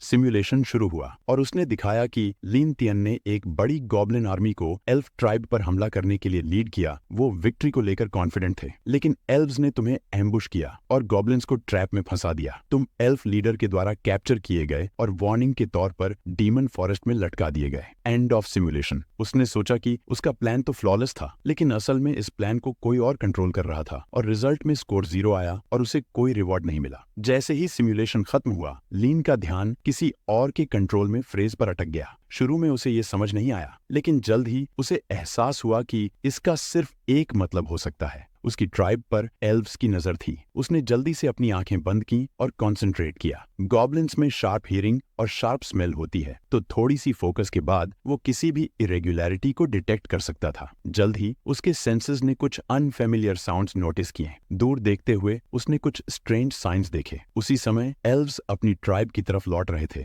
कसाना उनके आगे थी। उसे हैरानी हो रही थी कि गॉब्लिन ट्राइब ने उसकी ट्राइब के खिलाफ हमला करने का फैसला किया है। शुरुआत में वो एक स्क्वाड लेकर उन्हें खत्म करने आई थी, लेकिन कैंप पर पहुंचते ही उसने देखा कि गॉब्लिन्स में काफी बदलाव आ गया है। खासकर लिन तियन के प्लान्स के बारे में जानने के बाद वो वापस जाकर अपनी माँ को इन्फॉर्म करना चाहती थी, लेकिन अब बहुत देर हो चुकी थी। उसे देख लिया गया और एरोज बरसने लगे। अब कसाना जमीन पर घायल और डरी हुई पड़ी थी। चारों ओर दूसरे एल्वेस के लाइफलेस बॉडीज बिखरे थे। दूर से लिन और उसके गॉब्लिन साथी धीरे धीरे पास आ रहे थे। उनके फेसेस पर मैलिशियस ग्रिन्स थी। वे एक जीवित एल्फ को पाकर थ्रिल्ड थे। कसाना ने भागने की कोशिश की, लेकिन उसका शरीर उसका साथ नहीं दे रहा था। घाव अजीब सा महसूस हो रहा था, जैसे तीर में झर था। लिन तियन उसे इतनी आसानी से कैप्चर करके हैरान था। उसने कहा कि वो सही समय पर आई थी। फिर उसने अपने सबऑर्डिनेट्स को आदेश दिया कि सारे एल्व्स को पकड़ लो। अगले दिन गॉब्लिन्स ने पूरी बाल्टी पानी फेंककर एल्वन लेडी कसाना को जगाया। जैसे ही कसाना होश में आई, लिन चुपके से पीछे से आकर उसके मुंह को पकड़ता है। गॉब्लिन मिनियंस ने अपने बॉस को बताया कि उन्होंने फीमेल एल्फ को उसके लिए बचा कर रखा है। इस बीच लिन ने सोचा कि गॉब्लिन के बॉडी फ्लूइड्स का फीमेल क्रीचर्स पर खास असर होता है, जैसे कि पैरालिसिस और एक्साइटमेंट। अब मेट्रियार्कल एल्व्स को हराने के चांसेस और भी ज्यादा थे। लिन ने गॉब्लिन के बॉडी फ्लूइड्स का इस्तेमाल किया, लेकिन कसाना हार मानने के लिए तैयार नहीं थी। वो पूरी ताकत से चिल्लाने लगी और लिन को घटिया गॉब्लिन कहने लगी। एल्वन महिला समझ नहीं पा रही थी कि गॉब्लिन्स की हिम्मत कैसे हो गई, एक प्रिंसेस को किडनैप करने की और एल्वन ट्राइब पर हमला करने के सोचने की। ये सुनकर लिन ने उसका मुंह जोर से दबाया, लेकिन वह बोलती रही। उसने याद दिलाया कि केवल उनकी क्लैन मदर की वजह से गॉब्लिन्स अभी तक जिंदा हैं, नहीं तो पूरा एल्वन ट्राइब उन्हें कब का मिटा चुका होता। उसने चेतावनी दी कि अगर उसके सिर का एक बाल भी हिला तो उसकी माँ गॉब्लिन्स को कभी नहीं छोड़ेंगी। ये सुनकर लिन मुस्कुराने लगा और उसने एल्वन लड़की को जमीन पर फेंक दिया। उसने फिर से कहा कि एल्वन लड़की के मुंह में जो स्पिरिट है वो गॉब्लिन्स के मुंह में पाई जाने वाली स्पिरिट से अलग है। भले ही उसके गॉब्लिन मिनियंस बेवकूफ थे, लेकिन वो इतना भी बोल्ड नहीं थे कि उससे झूठ बोल सकें। फिर भी प्रिंसेस यही कर रही थी। लिन ने प्रिंसेस को समझाया कि एल्व्स आसानी से पूरे जंगल के गॉब्लिन्स का खात्मा कर सकते थे, लेकिन इतनी बड़ी संख्या में गॉब्लिन्स जंगल में सिर्फ इसीलिए नहीं रहते थे क्योंकि एल्वन क्लैन मदर दयालु थी। लिन ने यह नहीं बताया कि ऐसा क्यों हो रहा था, लेकिन उसने उसी रात गोब्लिन ट्राइब को लेकर इन्वेस्टिगेशन का फैसला किया। उसने अपने 2 मिनियन को अलग अलग जाकर बाकी के 2 एल्व्स की स्किल्स को हासिल करने का हुक्म दिया। यह सुनकर एल्वन प्रिंसेस हैरान रह गई, जो कुछ भी करने में असमर्थ थी। लिन ने लड़की की ओर देखा और अगला कदम सोचने लगा। जैसे ही वह लड़की के करीब गया, वह जोर से चिल्लाई और कहा कि लिन इससे बच नहीं पाएगा। उसकी डेस्परेट चीखें हवा में गूंजने लगीं, जिससे माहौल में एक डरावनी आहट छा गई। तभी एक नोटिफिकेशन पॉपअप हुआ। अब ये तुम खुद से समझ जाओ कि नोटिफिकेशन क्यों आई होगी। लिन को लेवल कैप 30 पर पहुंचने की बधाई दी गई। चूंकि लिन ने हाईएस्ट क्वालिफिकेशन हासिल कर ली थी, उसकी एक्सपीरियंस को 50 एचपी में कन्वर्ट किया गया और स्ट्रेंथ और डिफेंस में 10-10 का इजाफा हुआ। लिन ने एल्फ स्किल्स स्टेल्थ और नाइट विजन भी हासिल कर ली। रात का दृश्य बदलते हुए हम एल्वन ट्राइब के ट्री हाउस में पहुंचे, जहां कई मेल एल्व्स ग्रोन करते हुए क्लैन मदर से कह रहे थे कि अब वो और ज्यादा नहीं कर सकते। एल्वन मदर मुस्कुराई और उन्हें समझाया कि उनकी कोशिशें काफी थीं, क्योंकि उनकी पोशंस पहले ही खत्म हो चुकी थीं। वो अब और ज्यादा रोक नहीं सकते थे। क्लैन मदर कुछ मायूस लगी। उसने एक मेल एल्फ से कहा कि अगर उसे इस नतीजे का अंदाजा होता तो वो पिछली बार और ज्यादा गॉब्लिन्स पकड़ कर लाती। सारे काम खत्म होने के बाद क्लैन मदर ने अपने गार्ड से कासाना की गैर मौजूदगी के बारे में पूछा।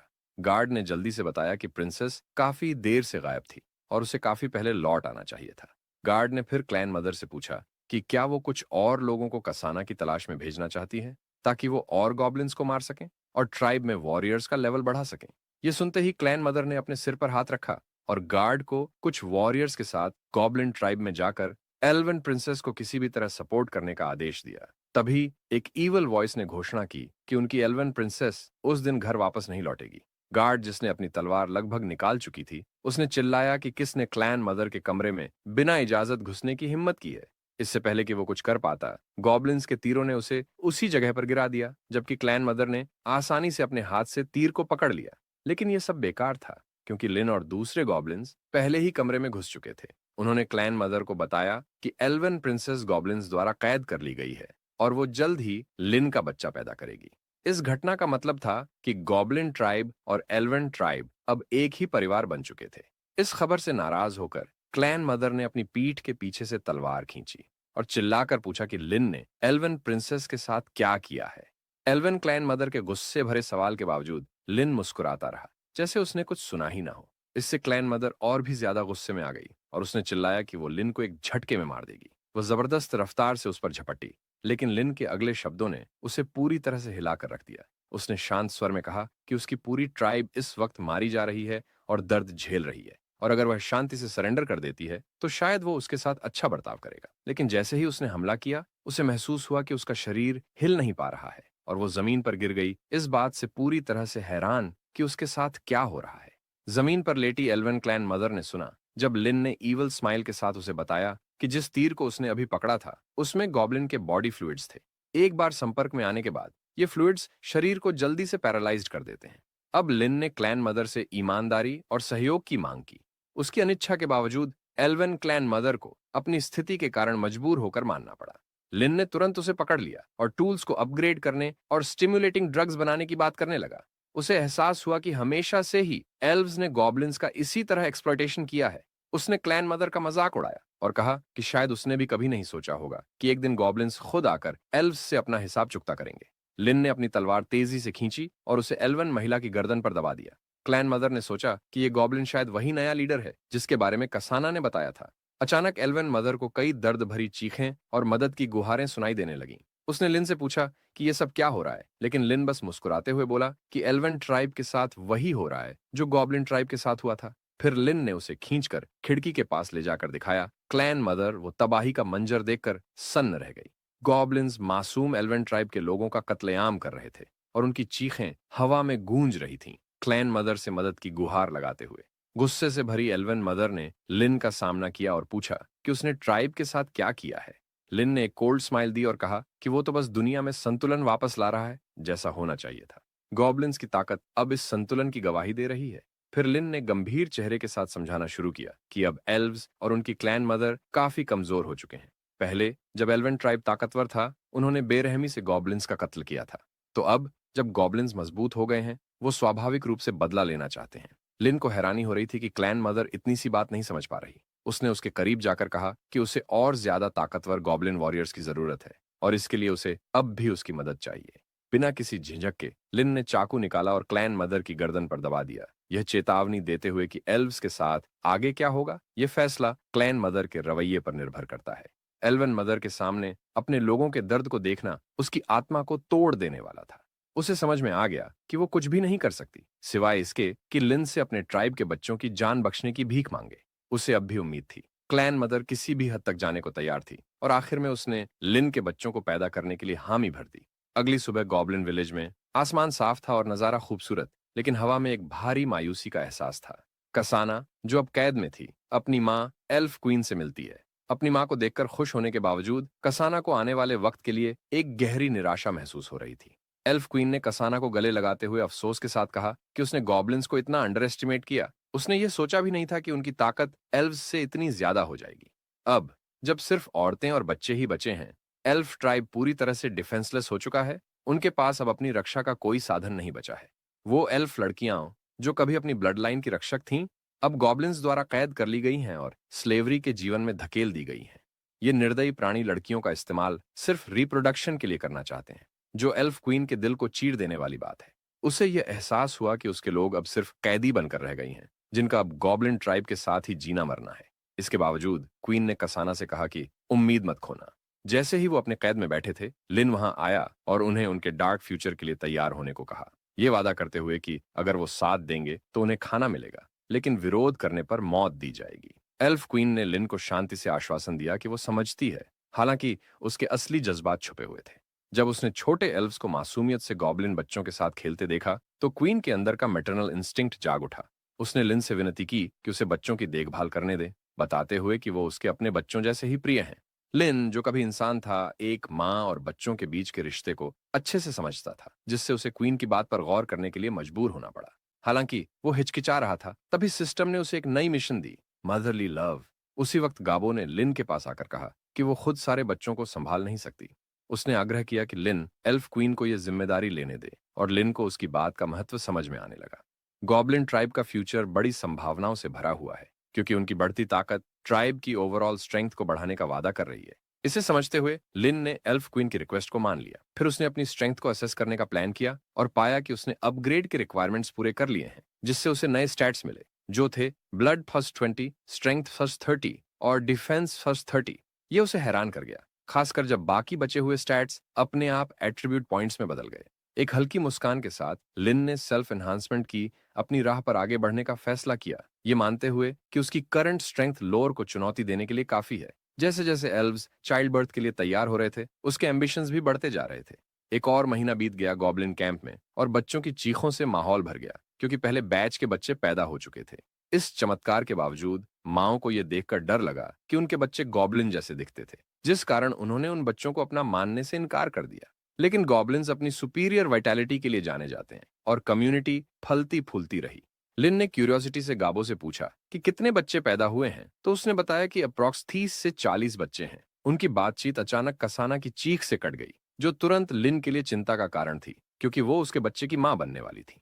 बिना किसी देरी के लिन उसकी तरफ दौड़ पड़ा। कासाना, जो कि बच्चे को जन्म देने वाली थी, चारों ओर से चिंता से घिरी हुई थी, जबकि एल्फ क्वीन उसके पास खड़ी होकर उसे सहारा और हिम्मत दे रही थी। क्वीन की पूरी कोशिश के बावजूद कासाना मुश्किल में दिख रही थी और उसकी हालत गंभीर लग रही थी। घबराई हुई क्वीन ने लिन से सहायता की गुहार लगाई, ये जानते हुए कि यह कसाना का पहला चाइल्ड बर्थ था और उसकी जान को खतरा हो सकता था। स्थिति की गंभीरता को समझते हुए लिन ने गाबो को डिलीवरी में मदद करने के लिए कहा। एल्फ क्वीन हैरान रह गई, ये देखकर कि एक गाबो जैसी गॉब्लिन को भी ऐसी नॉलेज है। लेकिन कसाना लीन की मौजूदगी से नाराज उससे तुरंत वहां से जाने की मांग करने लगी और कहा कि वो उसे छूने भी न दे। लीन को कसाना का यह रवैया परेशान कर गया और उसने गाबो की सलाह मानकर कहा कि चुप रहो, ये मेरे भी बच्चे हैं। कुछ देर के बाद लिन ने काम पूरा कर लिया और कसाना अब खतरे से बाहर थी। गाबो ने लिन की तारीफ की, ये कहते हुए कि उसने कसाना को बचाने में कमाल की स्किल्स दिखाई। हालांकि लिन को ये एक मामूली काम लगा। थकी हुई कसाना गॉब्लिन बच्चों से घिरी हुई सो गई। अचानक एक चीख हवा में गूंज गई, जिसने लिन का ध्यान खींच लिया। चीख की दिशा में एक खूबसूरत एल्फ, जिसने अभी अभी बच्चे को जन्म दिया था, बंधी हुई थी और उसके पास में दो एडल्ट गॉब्लिन्स खड़े थे। उस एल्फ की कमजोर कोशिशों को अनदेखा करते हुए गॉब्लिन्स उसके साथ जबरदस्ती कर रहे थे। हालांकि उन्हें इसकी कीमत अपनी जान देकर चुकानी पड़ी, क्योंकि लिन ने तुरंत एक गॉब्लिन को मार गिराया। लिन ने कहा कि सभी एल्फ्स को चाइल्ड बर्थ के बाद आराम करने के लिए समय दिया जाए, और अगर किसी भी गॉब्लिन ने उसके आदेश का उल्लंघन किया तो उसे उसके कॉन्सिक्वेंस का सामना करना होगा। उसने यह भी आदेश दिया कि एल्व्स की फूड रेशन में एक अतिरिक्त सेब जोड़ा जाए। इन दयालु निर्णयों ने उसे क्वीन की प्रशंसा दिलाई, जिन्होंने कहा कि लिन किसी भी आम गॉब्लिन जैसा नहीं है। लिन ने पोलाइटनेस से समझाया कि उसके लिए यह सब कॉमन सेंस था। उसका यह सोचना है कि अगर एल्व्स के साथ अच्छा व्यवहार किया जाए तो वो ज्यादा लॉयल और ओबीडियंट रहेंगे। जैसे ही दिन समाप्त हुआ, लिन ने सिमुलेशंस चलाकर पॉइंट्स इकट्ठा करना शुरू किया, जिन्हें वह नए टेक्नोलॉजीज के लिए एक्सचेंज करना चाहता था। सिमुलेशन ने कहा एल्फ ट्राइब को सक्सेसफुली कैप्चर करने के बाद गॉब्लिन्स ने अपना बदला लिया और एल्व्स को फर्टिलाइज किया। प्रेगनेंसी के समय के बाद एल्व्स ने ऐसी संतान को जन्म दिया जिनके एट्रीब्यूट्स नॉर्मल गॉब्लिन्स के मुकाबले ज्यादा थीं, जिससे ट्राइब की ओवरऑल स्ट्रेंथ में इजाफा हुआ। इस नई ताकत के साथ यह निर्णय लिया गया कि लोडर और दूसरों से बदला लिया जाए। सिमुलेशन ने उसे 3 चॉइसेस दी। पहला, अकेले जाकर लोडर और उसके साथियों को मारने की कोशिश करो, इसके 50 पॉइंट्स मिलेंगे। दूसरा, गॉब्लिन्स को लीड करते हुए पूरे गांव पर हमला करो और उसे खत्म कर दो, जिससे 30 पॉइंट्स मिलेंगे। या तीसरा, वेट करो सही टाइम आने का और इसके 10 पॉइंट्स मिलेंगे। लिन आग के पास बैठा था, अपने अगले स्टेप के बारे में सोचते हुए। बदला लेने का ख्याल उसके दिमाग में था, लेकिन उसे लगा कि शायद अभी सही समय नहीं है, क्योंकि उसकी करंट स्ट्रेंथ तो लोडर के बराबर है, मगर उसके साथी भी काफी ताकतवर हैं और उन्हें हल्के में नहीं लिया जा सकता। हालांकि ऑड्स उसके खिलाफ थे, लिन ने अकेले जाने और लोडर और उसके साथियों को खत्म करने के सिमुलेशन को चूज किया। सिस्टम ने कहा कि उसका मौका तब आया जब उसने लोडर को अकेले पाया। उसने इस मौके का फायदा उठाते हुए एक सरप्राइज अटैक किया और लगभग लोडर को मारने में सफल हो गया। लेकिन ठीक उसी समय लोडर की मास्टर सोर्ड सेंट ने बीच में आकर लोडर को लिन के चंगुल से बचा लिया और सोर्ड सेंट ने तुम्हें मार दिया। इस ट्रैजिक मोड के कारण लोडर की टीम कैपिटल की ओर चले गए, जहां वे बिना किसी ट्रेस के गायब हो गए। सिमुलेशन एक कैटास्ट्रॉफिक फेलियर के साथ खत्म हुआ और उसे 30 पॉइंट्स मिले। लाइन ने सोचा कि होली नाइट से टकराने के बाद बचने का कोई रास्ता नहीं था, मगर उसे यह भी नहीं समझ आ रहा था कि ऐसे दूर बिराज के इलाके में आखिर होली नाइट क्या कर रही है, और अगर वो एक पल के लिए होली नाइट से बच भी जाए, लेकिन तब तक लोडर की टीम गांव छोड़ चुकी होगी, जिससे उनका पीछा करना और बदला लेना लगभग असंभव हो जाता। नफरत से भरे और यह महसूस करते हुए कि उसका समय निकलता जा रहा है, लिन ने ह्यूमन विलेज में घुसने का निर्णय लिया, गॉब्लिन ट्राइब को पीछे छोड़ते हुए, जहां यूई, जो उनमें सबसे प्रभावशाली था, अस्थायी रूप से नेतृत्व करेगी। एल्फ क्वीन को शक था। उसे लगता था कि अगर लिन को ह्यूमंस ने पकड़ लिया तो मौत का सामना करना पड़ेगा, लेकिन लिन को इसकी परवाह नहीं थी। वह ह्यूमंस से बदला लेने के अपने इरादे से अडिग था। लिन के कदम उठाने से पहले एल्फ क्वीन ने इनविजिबिलिटी मैजिक की मदद से उसे सुरक्षा देने का प्रस्ताव दिया, जिससे वह किसी की नजर में न आए। लिन को यह ऑफर अम्यूजिंग लगी, क्योंकि यही वह चाहता था। वह यह देखकर हैरान था कि क्वीन उसकी सुरक्षा के लिए कितनी चिंतित है। क्वीन ने अपनी मैजिक का उपयोग करते हुए अपनी डर जाहिर की कि अगर लिन वापस नहीं आया तो बचे हुए गॉब्लिन्स बगावत कर सकते हैं और एल्व्स के साथ बुरा बर्ताव कर सकते हैं, और इससे उसके बच्चों को भी खतरा है, और सिर्फ लिन की सुरक्षित वापसी ही उनकी सुरक्षा सुनिश्चित कर सकती है। लिन ये सोचने से खुद को रोक नहीं पा रहा था कि एल्फ क्वीन कितनी चालाक थी। उसे अच्छे से पता था कि अपनी सर्वाइवल कैसे सिक्योर करनी है। जैसे ही लिन वहां से निकल रहा था, यूए ने चिल्लाकर कहा कि वो उसकी गैर मौजूदगी में ट्राइब का ख्याल रखेगी और उसे सुरक्षित लौटने की शुभकामनाएं दी। सैनिक सड़कों पर गश्त कर रहे थे। उनकी मौजूदगी पूरे शहर में महसूस हो रही थी, जबकि लीन अंधेरे में छिपकर ये सब देख रहा था। उसने बढ़ी हुई सिक्योरिटी नोट की और सोचा कि शायद सोर्ड सेंट आ चुकी है, क्योंकि वो काफी समय से उसके बारे में जानकारी ढूंढ रहा था, लेकिन अब तक कुछ भी पता नहीं चला था। खबरों की कमी उसे अजीब लग रही थी। सीन बदलते ही लिन खुद को एक सर्कुलर प्लाजा में पाता है, जहां लोग फव्वारे के आसपास इकट्ठा थे। अपनी नजर घुमाते हुए उसने देखा कि लोग एक पोस्टर की तरफ आकर्षित हो रहे थे। जब लिन ने एडवेंचर टीम की नई रैंकिंग्स को देखा तो उसे पता चला कि ब्लेड वॉरियर्स ने प्लैटिनम स्टेटस हासिल कर लिया है। यह रैंकिंग देखकर उसने सोचा कि शायद लोडर फिर से और ताकतवर हो गया है, क्योंकि लोडर एडवेंचरर लिस्ट में पहले स्थान पर था। उसे चिंता हुई कि कहीं उसके बदला लेने का प्लान इस जानकारी की कमी के चलते फेल ना हो जाए, और इसलिए लिन ने भीड़ से दूर जाकर और सुराग ढूंढने की ठानी। सीन फिर से बदलता है और लीन एक बड़े से घर के पास पहुंचता है, जहां से तेज हंसी और जोशीली आवाजें आ रही थीं। अंदर कोई बोल रहा था कि आज सभी को उसकी तरफ से दावत है और सबको जी भरकर पीने के लिए कह रहा था। यह सुनते ही लिन अचानक रुक गया। उसके चेहरे पर मुस्कान आ गई, क्योंकि उसे लगा कि शायद ये उसके लिए वो मौका है जिसकी उसे तलाश थी। लिन को एहसास हुआ कि उसने आखिरकार लॉडर को ढूंढ लिया है। और वह जल्दी से उस इमारत में घुस गया जो एक एडवेंचरर्स इन निकली। अंदर लोडर ऐसे पी रहा था जैसे कल कभी ना आएगा। वहां एक स्टोरी टेलर लोगों को अपनी कहानी सुना रहा था कि कैसे वो मौत के मुहाने पर था। एक 4 हाथों वाले डीमन एप ने उसे लगभग मार ही डाला था। और तभी इफ्रेया और कैप्टन लोडर ठीक समय पर वहां पहुंचे और उन्होंने स्टोरी टेलर की जान बचाई। इफ्रेया भी कहती है कि सही में कैप्टन लोडर अमेजिंग है, क्योंकि वो भी अकेले डीमन को नहीं हरा पाती। तभी एक रिवॉल्व ग्रुप का सदस्य अंदर आता है और ब्लेड वॉरियर्स का मजाक उड़ाने लगता है, जिससे पहले से ही नशे में धुत स्टोरी टेलर को गुस्सा आ जाता है।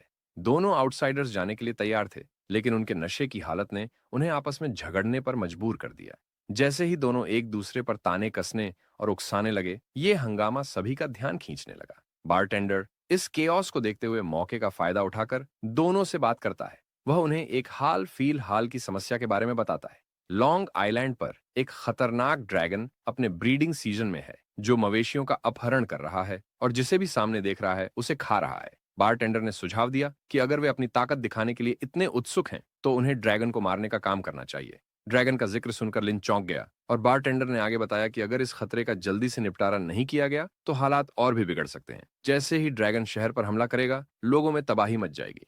रॉयल कैपिटल समय पर मदद नहीं भेज पाएगी। बारटेंडर को पता था कि शहर की सुरक्षा इतनी मजबूत नहीं है कि इस खतरनाक दुश्मन का सामना कर सके। चाहे कितने भी एडवेंचरर्स मिलकर इसे रोकने की कोशिश करें, ड्रैगन की ताकत के आगे सब बौने साबित होंगे और अंधकार शहर को निगल जाएगा। इस गंभीर स्थिति के बावजूद कैप्टन लोडर पहले की तरह ही घमंडी था और उसने इस खतरे को हल्के में लेते हुए कहा कि ये ड्रैगन बस एक मामूली चैलेंज है और उनसे डरने की कोई जरूरत नहीं है। लोडर ने बताया कि अब किसी सीक्रेसी की जरूरत नहीं है। स्वॉर्ड सेंट पहले ही शहर के रास्ते में है। जैसे ही स्वॉर्ड सेंट हमारे साथ मिलकर ड्रैगन को मारने आएगी, तो हमें कैपिटल के ट्रूप्स की भी जरूरत नहीं होगी, क्योंकि यह मामला जल्द ही हल हो जाएगा। पूरी टीम सेंट समेत कैपिटल वापस लौटेगी। सारे लोग लोडर के इस दावे पर शक कर रहे थे, सोच रहे थे कि वह बस डींगे मार रहा है। हालांकि कुछ लोगों का मानना था कि अगर स्वॉर्ड सेंट इस मिशन का नेतृत्व करेगी, तो वे निडर होकर इविल ड्रैगन और उसके मिनियंस का सामना कर सकते हैं। अगर वे सफल होते हैं तो लोडर निस्संदेह शहर का सबसे बड़ा हीरो बन जाएगा। लोडर ने कहा कि आज वो सभी बहादुर योद्धाओं को ड्रिंक्स पिलाएगा, जो कि स्वॉर्ड सेंट के वेलकम और एडवांस में ड्रैगन को मारने की सफलता का जश्न मनाने का तरीका है। योद्धा इकट्ठा हुए और स्वॉर्ड सेंट के आगमन और ड्रैगन पर जीत का जश्न मनाते हुए टोस्ट किया। सबके जोश का कोई ठिकाना नहीं था।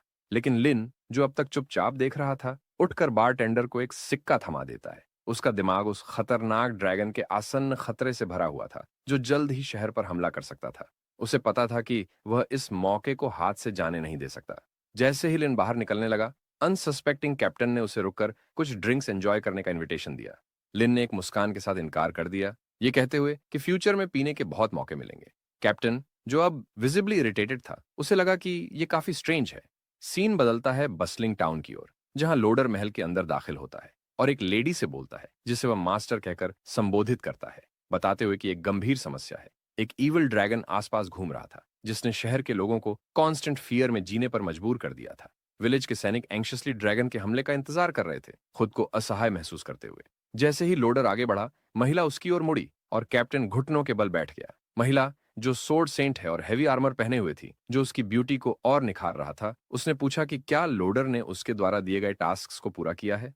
लोडर ने कंफर्म किया कि उसने लेडी के दिए गए डिजाइन के मुताबिक 10 ड्रैगन हंटिंग क्रॉसबोज तैयार करवा लिए हैं, जो अब शहर के अलग अलग ऊंचे पॉइंट्स पर स्ट्रेटेजिकली लगाए गए थे।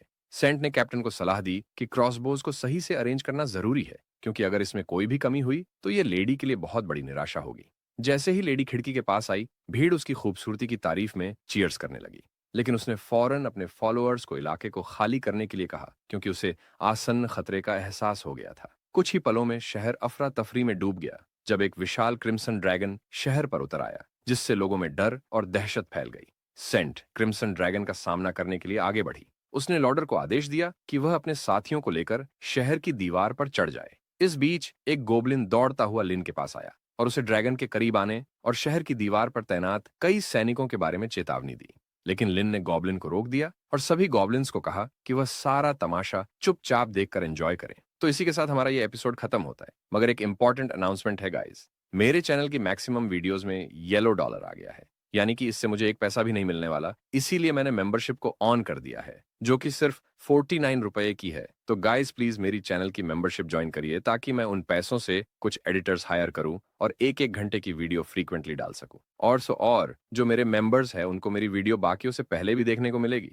लेकिन जो लोग 49 रुपए की मेंबरशिप अफोर्ड नहीं कर सकते, वो बस इस वीडियो को लाइक करे और चैनल को सब्सक्राइब करे। और अगर इस मैनहुआ का अगला एपिसोड देखना चाहते हैं तो कमेंट कर दीजिए। चलिए हम फिर मिलेंगे एक नए रिकैप के साथ, तब तक के लिए बाय बाय।